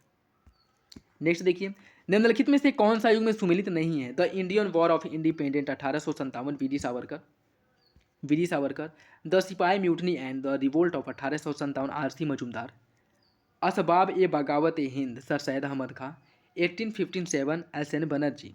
आपको बताना है कौन सा विकल्प जो है सही है। इसमें अगर हम बात करें तो सही आंसर हो जाएगा ऑप्शन डी, 1857 या एस एन बनर्जी अर्थात सुरेंद्र नाथ बनर्जी की कृति या उनकी पुस्तक नहीं है। 1857 इसकी रचना जो है वह की गई थी सुरेंद्र नाथ सेन द्वारा। देखिए सुरेंद्र नाथ सेन और सुरेंद्र नाथ बनर्जी, इसमें आप लोग कंफ्यूज बिल्कुल भी मत होइएगा। सुरेंद्र नाथ सेन जो भारतीय स्वाधीनता आंदोलन के सरकारी इतिहासकार थे और इन्हीं के द्वारा जो है 1857 पुस्तक की रचना की गई थी। और बात करें अगर सुरेंद्र नाथ बनर्जी की तो इनके द्वारा जो है ए नेशन इन मेकिंग नामक पुस्तक की रचना सुरेंद्र नाथ बनर्जी द्वारा की गई थी। ठीक है, तो दोनों याद रखिएगा, सुरेंद्र नाथ सेन और सुरेंद्र नाथ बनर्जी। ठीक, सही आंसर हो जाएगा ऑप्शन डी। नेक्स्ट देखिए, इसमें सूची फर्स्ट को सूची सेकंड से सम्मिलित करना, कुछ मेले दिए गए हैं और कहाँ पे उन मेलों का आयोजन किया जाता है उससे आपको सम्मिलित करना है। देवी पाटन मेला का आयोजन होता है बलरामपुर में, कामपिन मेला लगता है फर्रुखाबाद में, बटेश्वर मेला लगता है आगरा में और ददरी मेला लगता है बलिया में। तो इसका सही आंसर क्या हो जाएगा? ए का हो जाएगा 2, बी का 3, सी का फर्स्ट, ए का 2, बी का 3, सी का फर्स्ट और डी का 4। ऑप्शन सी इसका सही हो जाएगा। निम्नलिखित में से किस युग में कांग्रेस अधिवेशन और उसके अध्यक्षों का मिलान सही नहीं है। कलकत्ता अधिवेशन 1917, इसकी अध्यक्षता एनी बेसेंट द्वारा की गई थी। बेलगाम अधिवेशन 1924 महात्मा गांधी द्वारा की गई थी। कानपुर अधिवेशन 1925 जॉर्ज यूले नहीं बल्कि इसकी अध्यक्षता जो है सरोजनी नायडू द्वारा की गई थी। सूरत अधिवेशन 1907 रासबिहारी घोष द्वारा इसकी अध्यक्षता की गई थी। और जॉर्ज यूले की अगर हम बात करें तो 1888 जो इलाहाबाद अधिवेशन हुआ था, इसकी अध्यक्षता की गई थी जॉर्ज यूले द्वारा। और कानपुर अधिवेशन 1925 की अध्यक्षता सरोजनी नायडू द्वारा की गई थी। तो इसका जो सही आंसर है वो हो जाएगा ऑप्शन सी। नेक्स्ट देखिए, निम्नलिखित में से कौन सा युग में सुमेलित नहीं है? विश्व सतत परिवहन दिवस 26 नवंबर को मनाया जाता है। विश्व सतत परिवहन दिवस 26 नवंबर को मनाया जाता है। अंतर्राष्ट्रीय बायोस्फीयर रिजर्व दिवस 3 नवंबर को। अंतर्राष्ट्रीय नागरिक उड्डयन दिवस 7 दिसंबर को। राष्ट्रीय अंतरिक्ष दिवस 16 अगस्त को। आपको बताना है कौन सा विकल्प गलत है। इसका जो सही आंसर वो हो जाएगा ऑप्शन डी। राष्ट्रीय अंतरिक्ष दिवस जो है वो कब मनाया जाता है? 23 अगस्त को मनाया जाता है। और इसकी घोषणा कब की गई थी? जब चंद्रयान 3 जो है लैंड किया था, उसी के बाद इसकी घोषणा की गई थी। 23 अगस्त को वह लैंड किया था दक्षिण ध्रुव पर। और तभी यह घोषणा किया गया था कि आगे से 23 अगस्त को राष्ट्रीय अंतरिक्ष दिवस के रूप में मनाया जाएगा। ठीक है, तो सही आंसर हो जाएगा ऑप्शन डी। भारत के पहले सौर मिशन आदित्य L1 के संदर्भ में निम्नलिखित कथनों पर विचार कीजिए। इसके मिशन को जो है PSLV C57 के माध्यम से लॉन्च किया गया था और सूर्य की सतह पर पहुंचने वाला यह पहला सौर मिशन है। आपको बताना है कौन सा विकल्प सही है। इसका जो सही आंसर है वो हो जाएगा ऑप्शन ए। पहला सही है, दूसरा गलत है। क्यों? क्योंकि जो आपका आदित्य L1 है वह सूर्य की सतह पर नहीं पहुंचेगा। ठीक है, सूर्य की सतह पर नहीं पहुंचेगा। यह जो है सूर्य की सतह, सूर्य के और पृथ्वी के बीच का एक बिंदु है जिसे लैग्रेंज पॉइंट कहा जाता है। वहाँ पे जो है लैग्रेंज बिंदु पर इसे स्थापित किया जाएगा और उसे एक अन्य नाम से भी जाना जाता है जिसे हेलो ऑर्बिट के नाम से जाना जाता है। ठीक है, तो इसे जो है हेलो ऑर्बिट या लैग्रेंज बिंदु पर इसे स्थापित किया जाएगा। तो इन दोनों को याद रखिएगा, इंपॉर्टेंट है। ठीक है, क्योंकि क्वेश्चन जो है जो करंट अफेयर से पूछे जा रहे हैं वो भी बहुत बहुत जो है अंदर जा कर के या बहुत डीप से पूछे जा रहे हैं। तो इसके बारे में भी आप लोगों को अच्छे से पता होना चाहिए, क्योंकि यारो में आप लोग देखे होंगे। तो इसका सही आंसर क्या हो जाएगा? Option A. पहला सही है, दूसरा गलत है। नेक्स्ट देखिए, कथन और कारण दिया गया है, सही आंसर का चयन करना है। सतत विकास मानव समाज के कल्याण हेतु महत्वपूर्ण है। सतत विकास से अभिप्राय ऐसे विकास से है जो भावी पीढ़ियों की जरूरतें पूरी करने की योग्यता को प्रभावित किए बिना वर्तमान समय की आवश्यकताओं को पूरा करे। आपको बताना है कौन सा विकल्प सही है। इसका जो सही आंसर वो हो जाएगा ऑप्शन ए। कथन और कारण दोनों सही हो रहा है, एक ही सही व्याख्या करता है। ऑप्शन ए सही हो जाएगा। नेक्स्ट देखिए, निम्नलिखित में से कौन सा कथन गलत है? दयानंद सरस्वती को भारत का मार्टिन लूथर कहा जाता है। Martin Luther. सत्य शोधक समाज की स्थापना शिव नारायण अग्निहोत्री ने की थी। स्वामी दयानंद सरस्वती द्वारा सर्वप्रथम स्वराज शब्द का प्रयोग किया गया था और सर्वप्रथम इन्हीं के द्वारा हिंदी को राष्ट्रभाषा माना गया था। महाराष्ट्र के समाज सुधारक गोपाल हरि देशमुख द्वारा लोकहितवादी ने कहा जाता है। जो महाराष्ट्र के समाज सुधारक गोपाल हरि देशमुख हैं, इनका निकनेम था लोकहितवादी। आपको बताना है कौन सा विकल्प गलत है। इसका सही आंसर हो जाएगा ऑप्शन बी। सत्य शोधक समाज की जो स्थापना है वह शिव नारायण अग्निहोत्री नहीं बल्कि ज्योतिबा फुले द्वारा इसकी स्थापना की गई थी। और शिव नारायण अग्निहोत्री द्वारा 1887 में देव समाज की स्थापना की गई थी। ठीक है, देव समाज की इनके द्वारा स्थापना की गई थी कब? 1887 में। 1887 में। तो सही आंसर क्या हो जाएगा? Option B. नेक्स्ट देखिए, मुसलमान यदि खुश है, संतुष्ट है तो भारत में ब्रिटिश शक्ति का महत्तम बचाव होगा। यह किसका कथन है? मेयो लिंटन, W हंटर या फिर HN ब्रेल्सफोर्ड। इसका जो सही आंसर है वो हो जाएगा ऑप्शन सी। W हंटर ने कहा था कि मुसलमान यदि खुश है और संतुष्ट है तो भारत में ब्रिटिश शक्ति का महत्तम बचाव होगा। ऑप्शन सी इसका सही हो जाएगा। बर्फ की तुलना में द्रव जल अधिक सघन होता है, इसका कारण क्या है? इसका कारण क्या है आपको बताना है। सहसंयोजक बंध, वंडर वाल्स बल, पृष्ठ तनाव या फिर हाइड्रोजन बंध। इसका जो सही आंसर है वो हो जाएगा आपका ऑप्शन डी, हाइड्रोजन आबाद। हाइड्रोजन आबाद के कारण जो है बर्फ की तुलना में द्रव जल अधिक जो है सघन होता है। ऑप्शन डी इसका सही हो जाएगा। नेक्स्ट देखिए, निम्नलिखित युग्मों में से कौन सा एक सही सुमेलित है आपको बताना है। एस्पिरिन दर्द निवारक, कपास सेल्यूलोज, शहद ग्लूकोज और फ्रक्टोज इसमें पाया जाता है। क्लोरोमाइसिटिन टाइफाइड नाशक है। आपको बताना है कौन सा विकल्प जो है सही है। इसका जो सही आंसर है वो हो जाएगा आपका ऑप्शन सी। सभी विकल्प आपके सही हैं, ऑप्शन सी सही हो जाएगा। वर्ष 2022-23 में भारत को सर्वाधिक आय निम्नलिखित में से किस वस्तु के निर्यात से प्राप्त हुआ था? Engineer goods, petroleum, James and jewellers या फिर ऑर्गेनिक एंड इनऑर्गेनिक केमिकल्स। इसका जो सही आंसर है वो हो जाएगा ऑप्शन ए। इंजीनियरिंग गुड्स से जो है भारत में भारत को 2022-23 में सबसे अधिक जो है आय की प्राप्ति हुई थी, ठीक है, इनके निर्यात से। तो ऑप्शन ए सही हो जाएगा। नेक्स्ट देखिए, इसमें सूची फर्स्ट को सूची सेकेंड से सम्मिलित करना है। अचार में क्या पाया जाता है? अचार में पाया जाता है एसिटिक अम्ल। खट्टे दूध में पाया जाता है लैक्टिक अम्ल।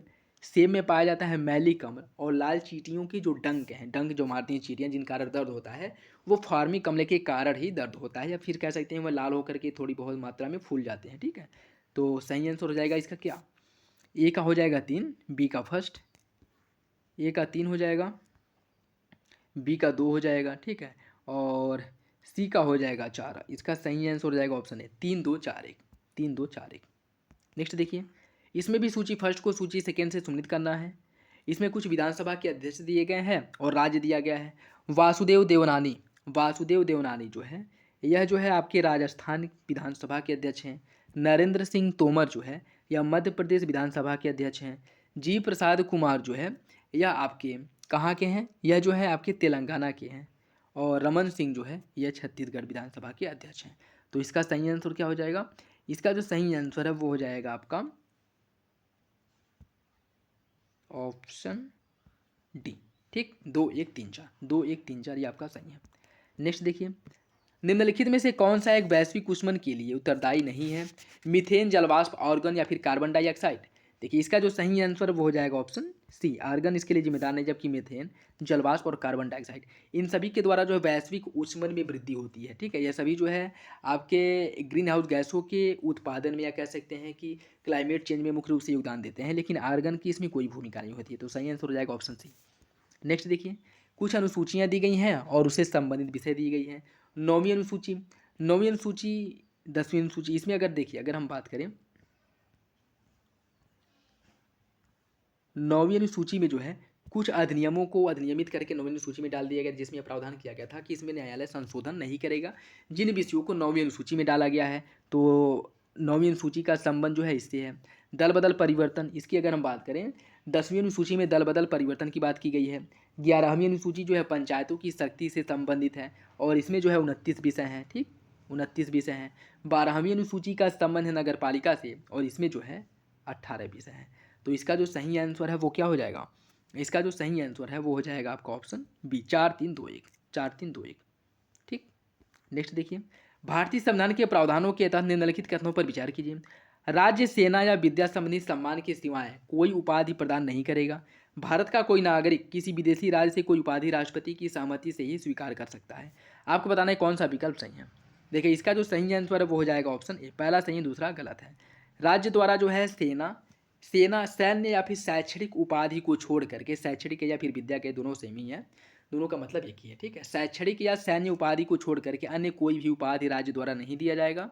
और भारत का कोई नागरिक किसी भी विदेशी राष्ट्र से कोई भी उपाधि प्राप्त नहीं कर सकता है, ठीक है।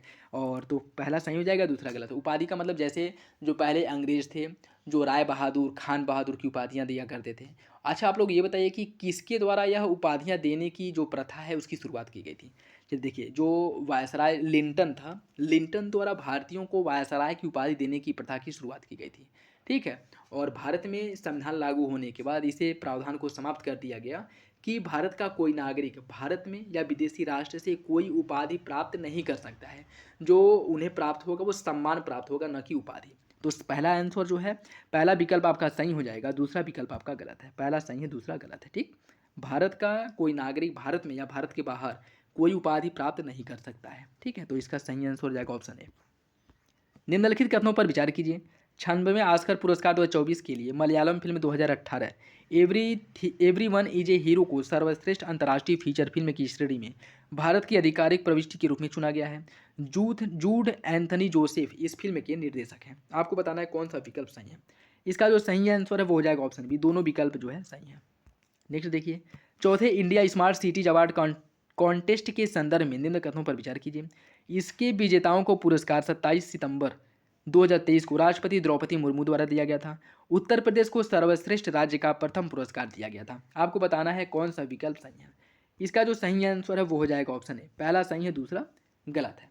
इसमें अगर हम बात करें राज्यों के रूप में, जो राज्यों को पहला पुरस्कार प्राप्त हुआ था वह मध्य प्रदेश को प्राप्त हुआ था, तमिलनाडु को दूसरा पुरस्कार प्राप्त हुआ था, और राजस्थान और उत्तर प्रदेश संयुक्त रूप से तीसरे नंबर पे थे। ठीक है, किसमें? राज्यों की श्रेणी में। ठीक है, और किसमें? जो चौथा इंडिया स्मार्ट सिटीज अवार्ड दिया गया था उसकी बात हो रही है।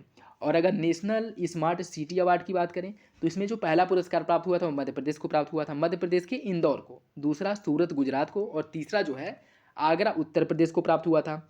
और जोनल स्मार्ट सिटी अवार्ड के तहत वाराणसी को पहला पुरस्कार प्राप्त हुआ था और उदयपुर राजस्थान को दूसरा पुरस्कार मिला था। ठीक, तो राज्यों की श्रेणी में उत्तर प्रदेश तीसरे नंबर पे था। नेशनल स्मार्ट सिटी अवार्ड में उत्तर प्रदेश तीसरे नंबर पे था, आगरा शहर, ठीक है, उत्तर प्रदेश का आगरा शहर तीसरे नंबर पे था। और जोनल स्मार्ट सिटी अवार्ड के तहत उत्तर प्रदेश का वाराणसी शहर जो है पहले नंबर पे था। तीनों याद रखिएगा, इंपॉर्टेंट है। इसका सही आंसर हो जाएगा ऑप्शन ए। नेक्स्ट देखिए, इसमें बताना है कौन सही सुमिलित नहीं है। अनुच्छेद 43 सहकारी सोसाइटी के संवर्धन की बात की गई है। अनुच्छेद 48 कृषि और पशुपालन संगठन की बात की गई है। अनुच्छेद 49 राष्ट्रीय महत्व के स्मारकों और स्थानों वस्तुओं के संरक्षण की बात की गई है। अनुच्छेद 50 अंतर्राष्ट्रीय शांति और सुरक्षा की अभिवृद्धि की बात की गई है। आपको बताना है कौन सा विकल्प गलत है। इसका जो सही आंसर है वो हो जाएगा ऑप्शन डी। डी जो है गलत है। अनुच्छेद 50 में जो है कार्यपालिका और न्यायपालिका के पृथक्करण की बात की गई है। अन्य सभी विकल्प आपके सही हैं, तो सही आंसर क्या हो जाएगा? Option D. नेक्स्ट देखिए, सितंबर 2023 में भारतीय संसद द्वारा पारित नारी शक्ति बंधन अधिनियम, यह जो है कौन सा संविधान संशोधन अधिनियम बना है, यह आपको बताना है। इसका सही आंसर हो जाएगा ऑप्शन सी, 106वां संशोधन अधिनियम बन गया है। ठीक है, और अगर विधेयक की बात करें तो यह 128वां विधेयक था जो अधिनियम बनने के बाद 106वां अधिनियम बना है, जिसके तहत जो है लोकसभा और राज्यों की विधानसभाओं में महिलाओं को 1/3 आरक्षण देने की बात की गई है। और ये भी याद रखिएगा कि यह जो है मुख्य रूप से यह जब शीतकाल प्रारंभ हुआ था, या कह सकते हैं कि जो नया संसद भवन का यह पहला विधेयक था जो पास हुआ था। ठीक है, तो सही आंसर इसका ऑप्शन सी हो जाएगा। नेक्स्ट देखिए, भारत की जनगणना 2011 के अनुसार किस राज्य का जनसंख्या घनत्व सबसे कम है? इसका सही आंसर हो जाएगा ऑप्शन बी, अरुणाचल प्रदेश का जनसंख्या घनत्व सबसे कम है। इसका जो जनसंख्या घनत्व है 17 व्यक्ति प्रति किलोमीटर है, तो सही आंसर हो जाएगा ऑप्शन बी। नेक्स्ट देखिए, इसमें कुछ पंचवर्षीय योजनाएं दी गई हैं और उसका लक्ष्य दिया गया है। प्रथम पंचवर्षीय योजना, इसका जो मुख्य लक्ष्य था वह कृषि समृद्धि था। द्वितीय पंचवर्षीय योजना में मुख्य लक्ष्य निर्धारित किया गया था तीव्र औद्योगिकरण। तृतीय पंचवर्षीय योजना आत्मनिर्भरता और स्वावलंबन को मुख्य रूप से लक्ष्य निर्धारित किया गया था, आत्मनिर्भरता और स्वावलंबन को। चतुर्थ पंचवर्षीय योजना का जो लक्ष्य था वह स्थिरता के साथ वृद्धि था। ठीक है, तो इसका सही आंसर क्या हो जाएगा? इसका जो सही आंसर है वो हो जाएगा आपका ऑप्शन सी, 3-4-1-2, 3-4-1-2, ऑप्शन सी सही है। भारत में औद्योगिक श्रमिकों के लिए उपभोक्ता मूल्य सूचकांक CPI-IW consumer price index Indian लेवरल जो है इंडस्ट्रियल लेवरल कहिए, इंडस्ट्रियल वर्कर कहिए, इसके द्वारा जो आंकड़े हैं किस कार्यालय या किस मंत्रालय द्वारा जारी किया जाता है, ये आपको बताना है। देखिए, इसकी अगर हम बात करें तो इसका जो आंकड़े है वह श्रम एवं रोजगार मंत्रालय के अंतर्गत जो श्रम ब्यूरो है उसके द्वारा इसके आंकड़े जारी किए जाते हैं। ठीक है, श्रम एवं रोजगार मंत्रालय के अंतर्गत जो है श्रम ब्यूरो द्वारा इसके जो है औद्योगिक श्रमिकों के लिए जारी किया जाता है। ठीक है, और इसका जो आधार वर्ष है CPI-IW के लिए वह 2016 है। 2016 है इसका आधार वर्ष, ये भी याद रखिएगा, इंपॉर्टेंट है। ऑप्शन सी सही हो जाएगा। नेक्स्ट देखिए, भारतीय संविधान के तहत भारत के महान्यायवादी के संदर्भ में निम्नलिखित कथनों पर विचार कीजिए। राष्ट्रपति उच्चतम न्यायालय या उच्च न्यायालय का न्यायाधीश नियुक्त होने के लिए अर्हत किसी व्यक्ति को भारत का महान्यायवादी नियुक्त कर सकता है। महान्यायवादी को अपने कर्तव्यों के पालन में भारत के राज्य क्षेत्र में सभी न्यायालयों में सुनवाई का अधिकार होता है। आपको बताना है कौन सा विकल्प सही है। इसका जो सही आंसर है वो हो जाएगा ऑप्शन बी। दूसरा सही है, पहला गलत है। पहला गलत क्यों है? क्योंकि इसमें जो है उच्चतम न्यायालय का न्यायाधीश होने वाले किसी व्यक्ति को महान्यायवादी नियुक्त किया जाता है, न कि उच्च न्यायालय। इसमें उच्च न्यायालय का कोई भी जिक्र नहीं किया गया। ठीक है, केवल उच्चतम न्यायालय के न्यायाधीश बनने की योग्यता रखने वाले व्यक्ति को महान्यायवादी के रूप में नियुक्त किया जाता है। तो सही आंसर हो जाएगा ऑप्शन बी। दूसरा सही है, पहला गलत है। राज्य जिनमें 2011 जनगणना के आंकड़ों के अनुसार महिला साक्षरता दर सबसे अधिक और सबसे कम है वो कौन से राज्य है, आपको बताना है। इसका जो सही आंसर वो हो जाएगा ऑप्शन ए। सबसे अधिक जो महिला साक्षरता है वह केरल में है और सबसे कम महिला साक्षरता है बिहार में। ऑप्शन ए सही हो जाएगा। पर्यावरणीय कुजनेट्स वक्र जो उल्टे यू आकार का होता है यह किसके मध्य संबंध को दर्शाता है? पर्यावरण क्षति एवं प्रति व्यक्ति GDP के मध्य, पर्यावरण क्षति एवं सतत विकास सूचकांक के मध्य, पर्यावरण कर राजस्व प्राप्ति और पर्यावरण क्षति के मध्य, या फिर मानव विकास सूचकांक एवं पर्यावरण क्षति के मध्य। बताना आपको कौन सा विकल्प जो है सही है। इसका जो सही आंसर है वो हो जाएगा आपका ऑप्शन ए। यह पर्यावरणीय क्षति और प्रति व्यक्ति जीडीपी के मध्य संबंध को कुजनेट्स वक्र के माध्यम से दर्शाया जाता है, जो उल्टा यू आकार का होता है। ठीक है, तो सही आंसर क्या हो जाएगा ऑप्शन ए।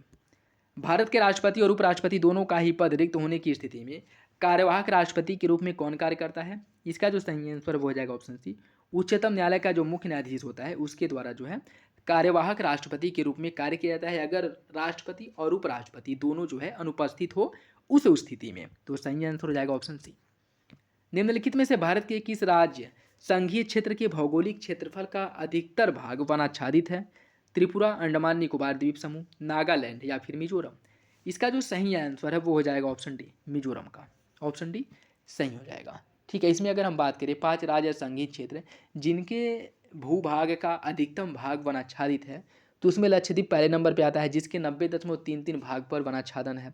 दूसरे स्थान पर मिजोरम है जिसके 84.53 भाग पर वनाच्छादन है। तीसरे स्थान पर अंडमान निकोबार है। चौथे स्थान पर है अरुणाचल प्रदेश और 5वें स्थान पर है मेघालय। ठीक है, राज्यों में कौन सा है? राज्यों में आपका मिजोरम है और संघ शासित क्षेत्रों में है आपका लक्षद्वीप। तो दोनों याद रखिएगा, इसका सही आंसर हो जाएगा ऑप्शन डी। नेक्स्ट देखिए, निम्नलिखित में से राज्यों के किस युग में लोकसभा में समान सीटें प्राप्त हैं? इसका बताना है सही आंसर क्या होगा। देखिए, इसका जो सही आंसर है वो हो जाएगा आपका ऑप्शन सी, राजस्थान और आंध्र प्रदेश। इन दोनों राज्यों में जो है लोकसभा की सीटें समान है और इन दोनों राज्यों में लोकसभा की कितनी सीटें हैं? 25 सीटें हैं। ठीक है, दोनों को 25-25 सीटों का आवंटन किया गया है। गुजरात में लोकसभा की 26 सीटें हैं, असम में 14 हैं, पंजाब में 13 हैं। ठीक, और कुछ ऐसे राज्य जिसमें लोकसभा की सीटें समान है उसमें जैसे गोवा हो गया, मणिपुर, मेघालय, त्रिपुरा। गोवा, मणिपुर, मेघालय, त्रिपुरा, इसमें लोकसभा की कितनी सीटें हैं? लोकसभा की 2 सीटें। इसमें अरुणाचल प्रदेश हो गया, गोवा, मणिपुर, मेघालय, त्रिपुरा, लोकसभा की 2 सीटें हैं। मिजोरम, नागालैंड और सिक्किम, इन तीनों राज्यों में लोकसभा की 1 सीट है। तो सही आंसर क्या हो जाएगा? ऑप्शन सी। नेक्स्ट देखिए, निम्नलिखित में से कौन सा ही सुमेलित नहीं है? राष्ट्रीय हरित न्यायाधिकरण का गठन 2010 में किया गया था। सूचना का अधिकार अधिनियम 2005 में पारित किया गया था। आपदा प्रबंधन अधिनियम जो है 2006 में, कंपनी अधिनियम 2013। आपको बताना है कौन सा विकल्प गलत है। इसका सही आंसर हो जाएगा ऑप्शन सी, आपदा प्रबंधन अधिनियम या जो है 2006 नहीं 2005 में पारित किया गया था। ठीक है, 2004 में जब सुनामी आया था उसके बाद जो है 2005 में आपदा प्रबंधन अधिनियम और बहुत से बदलाव किए गए थे। ठीक है, तो इसका सही आंसर हो जाएगा ऑप्शन सी। 2023 में भारत सरकार द्वारा किस कंपनी को महारत्न कंपनी का दर्जा दिया गया है? इसका जो सही आंसर है वो हो जाएगा option C, oil India limited को महारत्न कंपनी का दर्जा दिया गया। तो ऑप्शन सी जो है इसका सही हो जाएगा। नेक्स्ट देखिए, 15वें वित्त आयोग द्वारा प्रस्तुत 21 से लेकर के 26 के लिए रिपोर्ट में राज्यों को केंद्र द्वारा 36 आरक्षण जो अंतरण दिया गया, जो धन का आवंटन किया गया है, उस संदर्भ में कौन सा विकल्प सही है यह आपको बताना है। जनसंख्या द्वारा आयोग द्वारा जो 15वां वित्त आयोग था, इसके द्वारा जनसंख्या और जनसांख्यिकी निष्पादन को क्रमशः अर्थात जनसंख्या को 15% और जनसांख्यिकी निष्पादन को 12.5% भारांश दिया गया है। सर्वाधिक भारांश अंतर आय अंतर को और न्यूनतम भारांश कर एवं राजकोषीय प्रयास को दिया गया है। क्षेत्रफल तथा वन एवं पारिस्थितिकी को क्रमशः 15% और 10% भारांश प्रदान किया गया है। आपको बताना है कौन सा विकल्प सही होगा। देखिए, इसका जो सही आंसर है वो हो जाएगा आपका ऑप्शन बी। दूसरा तीसरा सही है, पहला गलत है। पहला गलत है। ठीक, देखिए अगर हम बात करें इसमें जैसे 15वें वित्त आयोग द्वारा जो राज्यों को धन का आवंटन किया जाता है वह जनसंख्या के हिसाब से कितना धन का आवंटन किया जाएगा, क्षेत्रफल के हिसाब से, वन पारिस्थितिकी के आधार पर, आय अंतर के आधार पर कितने धन का आवंटन किया जाएगा उसकी बात की जा रही है। तो 15वें वित्त आयोग द्वारा जो जनसंख्या 2011 की जनगणना के आधार पर जनसंख्या के आधार पर 15% धन का आवंटन किया गया था, क्षेत्रफल के आधार पर 15%, वन एवं पारिस्थितिकी के आधार पर 10%, आय अंतर के आधार पर जो है आय अंतर के आधार पर 45% धन का आवंटन किया गया था। कर एवं राजकोषीय प्रयास के आधार पर 2.5% धन का आवंटन किया गया था। जनसांख्यिकी निष्पादन के आधार पर 12.5% धन का आवंटन किया गया था। ठीक है, तो इसका जो सही आंसर है वो हो जाएगा आपका ऑप्शन बी।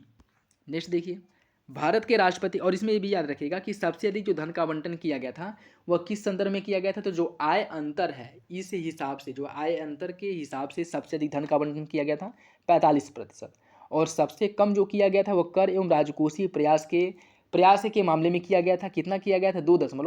5% इसके अकॉर्डिंग किया गया था। ठीक है, तो सबसे अधिक आय अंतर और सबसे कम जो है राजकोषीय अंतर। नेक्स्ट देखिए, भारत के राष्ट्रपति के संदर्भ में निम्नलिखित कथनों पर विचार कीजिए। राष्ट्रपति उच्चतम न्यायालय के मुख्य न्यायाधीश को संबोधित अपने त्यागपत्र द्वारा अपना पद त्याग सकता है। राष्ट्रपति को संविधान का अतिक्रमण करने पर महाभियोग द्वारा पद से हटाया जा सकता है। आपको बताना है कौन सा विकल्प सही है। इसका जो सही आंसर है वो हो जाएगा ऑप्शन बी, दूसरा सही है। राष्ट्रपति को संविधान के अतिक्रमण के आधार पर ही महाभियोग द्वारा उसे हटाया जा सकता है, और राष्ट्रपति जो अपना त्यागपत्र देता है वह उपराष्ट्रपति को सौंपता है, न कि आपके मुख्य न्यायालय के न्यायाधीश को। तो सही आंसर हो जाएगा ऑप्शन बी। नेक्स्ट देखिए, भारत में वर्ष 2022-23 में सर्वाधिक प्रत्यक्ष विदेशी निवेश FDI किस देश से आया था। इसका जो सही आंसर वो हो जाएगा ऑप्शन बी, सिंगापुर से। ऑप्शन बी सही है। नेक्स्ट देखिए, माल्थस का जनसंख्या सिद्धांत व्याख्या करता है किसका, जनसंख्या में वृद्धि और खाद्यान्न आपूर्ति के मध्य। देखिए इसका जो सही आंसर हो जाएगा ऑप्शन ए, जनसंख्या में वृद्धि और खाद्यान्न आपूर्ति के मध्य। माल्थस द्वारा बताया गया था कि जो जनसंख्या जो है वो ज्यामितीय दर से बढ़ती है, जबकि खाद्य सामग्री जो है वो अंक गणितीय दर से बढ़ती है। जिसका तात्पर्य क्या है, इसका तात्पर्य है कि जनसंख्या में जो वृद्धि होती है वो 2, 4, 8, 16, 32 इस हिसाब से जनसंख्या बढ़ती है, और खाद्यान्न आपूर्ति में जो वृद्धि होती है वह 1, 2, 3, 4 इसके अकॉर्डिंग होती है। ठीक है, तो सही आंसर क्या हो जाएगा ऑप्शन ए। भारतीय संविधान के निम्नलिखित अनुच्छेदों में से किस एक के तहत राज्य विधानमंडल द्वारा पारित विधेयक को राज्यपाल राष्ट्रपति के विचार के लिए आरक्षित करता है। इसका जो सही आंसर है वो हो जाएगा आपका ऑप्शन सी, अनुच्छेद 200 के तहत। ऑप्शन सी सही है। निम्नलिखित में से किसे 53वां दादा साहब फाल्के पुरस्कार दिया गया था। इसका जो सही आंसर वो हो जाएगा ऑप्शन बी, वहीदा रहमान को। ऑप्शन बी सही है। उच्चतम न्यायालय के न्यायाधीश के संदर्भ में निम्नलिखित कथनों पर विचार कीजिए। उच्चतम न्यायालय में नियुक्त होने वाला न्यायाधीश 65 वर्ष की आयु प्राप्त करने तक पद पर बना रहता है। उच्चतम न्यायालय के मुख्य न्यायाधीश राष्ट्रपति को तथा अन्य न्यायाधीश मुख्य न्यायाधीश को संबोधित करके अपना त्यागपत्र देते हैं। आपको बताना है इसका कौन सा विकल्प सही होगा। इसका जो सही आंसर है वो हो जाएगा ऑप्शन ए, पहला सही है दूसरा गलत है। ठीक है, इसमें जो है पहला सही है दूसरा गलत है। क्यों? क्योंकि न्यायाधीश की अगर हम बात करें 65 वर्ष की आयु तक यह पद पर बने रहते हैं। इसके बाद उच्चतम न्यायालय का कोई न्यायाधीश मुख्य न्यायाधीश सहित राष्ट्रपति को संबोधित अपने हस्ताक्षर सहित त्यागपत्र देता है। ठीक है, चाहे वो मुख्य न्यायाधीश हो, चाहे मुख्य न्यायालय के अन्य न्यायाधीश हो, सुप्रीम कोर्ट के मुख्य न्यायाधीश और अन्य न्यायाधीश सभी जो है राष्ट्रपति को ही अपना जो है त्यागपत्र देते हैं। ठीक है, न कि इसमें क्या कहा है, इसमें कहा है कि उच्चतम न्यायालय का जो मुख्य न्यायाधीश है वो राष्ट्रपति को देता है, और जो अन्य न्यायाधीश हैं वह मुख्य न्यायाधीश को देते हैं, जो कि गलत है। ठीक, चाहे मुख्य न्यायाधीश हो चाहे अन्य न्यायाधीश हो, इन दोनों के द्वारा जो है अपना त्यागपत्र राष्ट्रपति को ही दिया जाता है। ठीक, तो पहला सही हो जाएगा, दूसरा गलत हो जाएगा। नेक्स्ट देखिए, इसमें सूची फर्स्ट को सूची सेकेंड से सम्मिलित करना। उष्ण कटिबंधीय वन कहाँ पाए जाते हैं। उष्ण कटिबंधीय वन पाए जाते हैं साइलेंट वैली। शंकुधारी वन कहाँ पाए जाते हैं, शंकु वृक्ष पाए जाते हैं आपके हिमाचल प्रदेश में। कक्ष वनस्पति पाई जाती है सुंदरबन में, और जो पतझड़ वनस्पति है वह पाई जाती है राजस्थान में।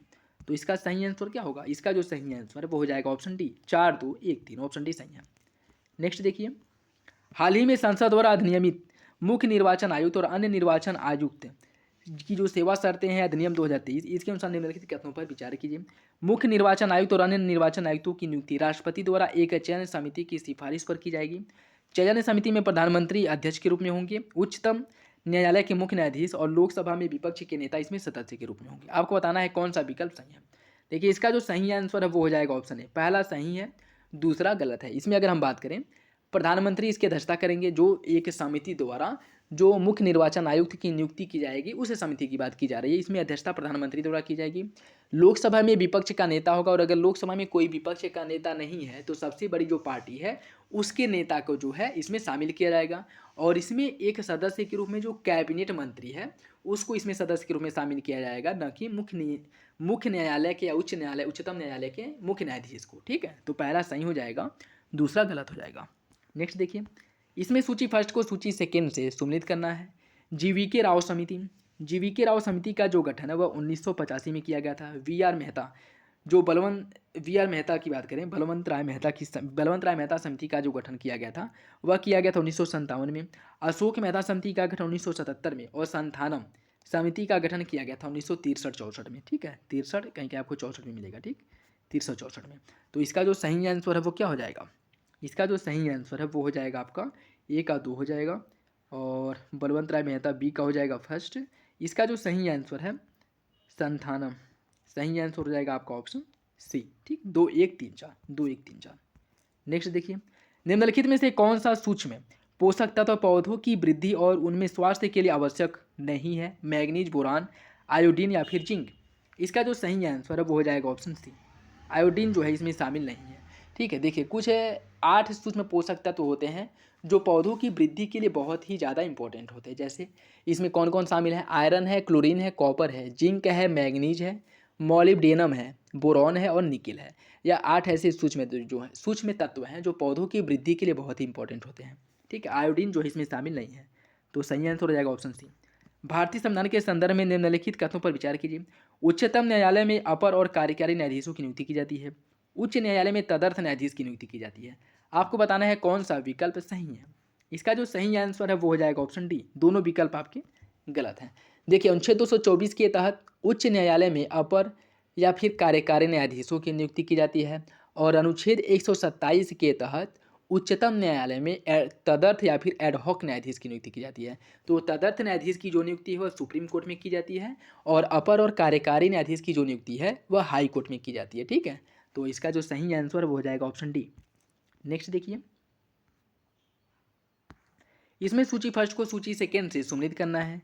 सेबी की स्थापना जो है, सेबी की स्थापना की गई थी 1992 में। 1992 में सेबी की स्थापना की गई थी। आईडीबीआई की स्थापना की गई थी 1964 ईस्वी में। भारतीय औद्योगिक विकास बैंक की, भारतीय औद्योगिक वित्त निगम आईएफसीआई की स्थापना की गई थी 1948 में। और जो आपका नबार्ड है इसकी स्थापना की गई थी 1982 में। तो इसका जो सही आंसर है वो क्या होगा? ए का 4 हो जाएगा, बी का 1, सी का 2।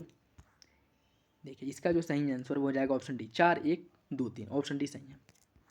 नेक्स्ट देखिए, निम्नलिखित में से कौन सा ही सुमिलित है आपको बताना है। ऑक्सीटोसिन या स्तन ग्रंथि से दूध का निस्तारण करता है। मेलाटोनिन निद्रा का नियंत्रण करता है। गैस्ट्रिन रक्तचाप का नियंत्रण करता है। आपको बताना है कौन सा विकल्प सही है। इसका जो सही आंसर है वो हो जाएगा ऑप्शन डी, पहला दूसरा सही है, तीसरा गलत है। गैस्ट्रिन की अगर हम बात करें तो गैस्ट्रिन एक पेप्टाइड हार्मोन्स है जो आमाशय की कोशिकाओं द्वारा आमाशयी अम्ल के स्त्रावण को उद्दीपित करता है। ठीक है, तो सही आंसर क्या हो जाएगा? Option D. नेक्स्ट देखिए, निम्नलिखित कथनों में से कौन सा भारत के बारे में सही है, ये आपको बताना है। भारत क्षेत्रफल के संदर्भ में विश्व का 5वां बड़ा देश है। यह स्थलमंडल के कुल क्षेत्रफल का लगभग 2.4% भाग अधिकृत करता है, और समूचा भारत उष्णकटिबंधीय क्षेत्र में आता है। 82.3 पूर्वी देशांतर जो है इसका उपयोग भारतीय मानक समय को निर्धारित करने के लिए किया जाता है। तो आपको बताना है कौन सा विकल्प सही होगा। देखिए, इसका जो सही आंसर है वो हो जाएगा आपका दूसरा सही हो जाएगा, चौथा सही हो जाएगा, और यह जो 5वां नहीं 7वां है। ठीक, और यह समूचे भारत जो उष्णकटिबंधीय क्षेत्र में आता है यह भी आपका गलत है। समूचे भारत की अगर हम बात करें तो यह जो है उष्णकटिबंध और दक्षिणी अक्षांश के मध्य जो है उष्ण और उपोष्ण कटिबंध के अंतर्गत आता है। ठीक है, तो इसका सही आंसर क्या हो जाएगा? सही आंसर हो जाएगा 2 और 4। सही आंसर हो जाएगा 2 और 4, ऑप्शन डी सही है। ऑप्शन डी इसका सही है। नेक्स्ट देखिए, अमीबा विभंजक द्वारा जनन करती है। सभी एक कोशिकीय जीव लैंगिक विधियों से जनन करते हैं। आपको बताना है कौन सा विकल्प सही है।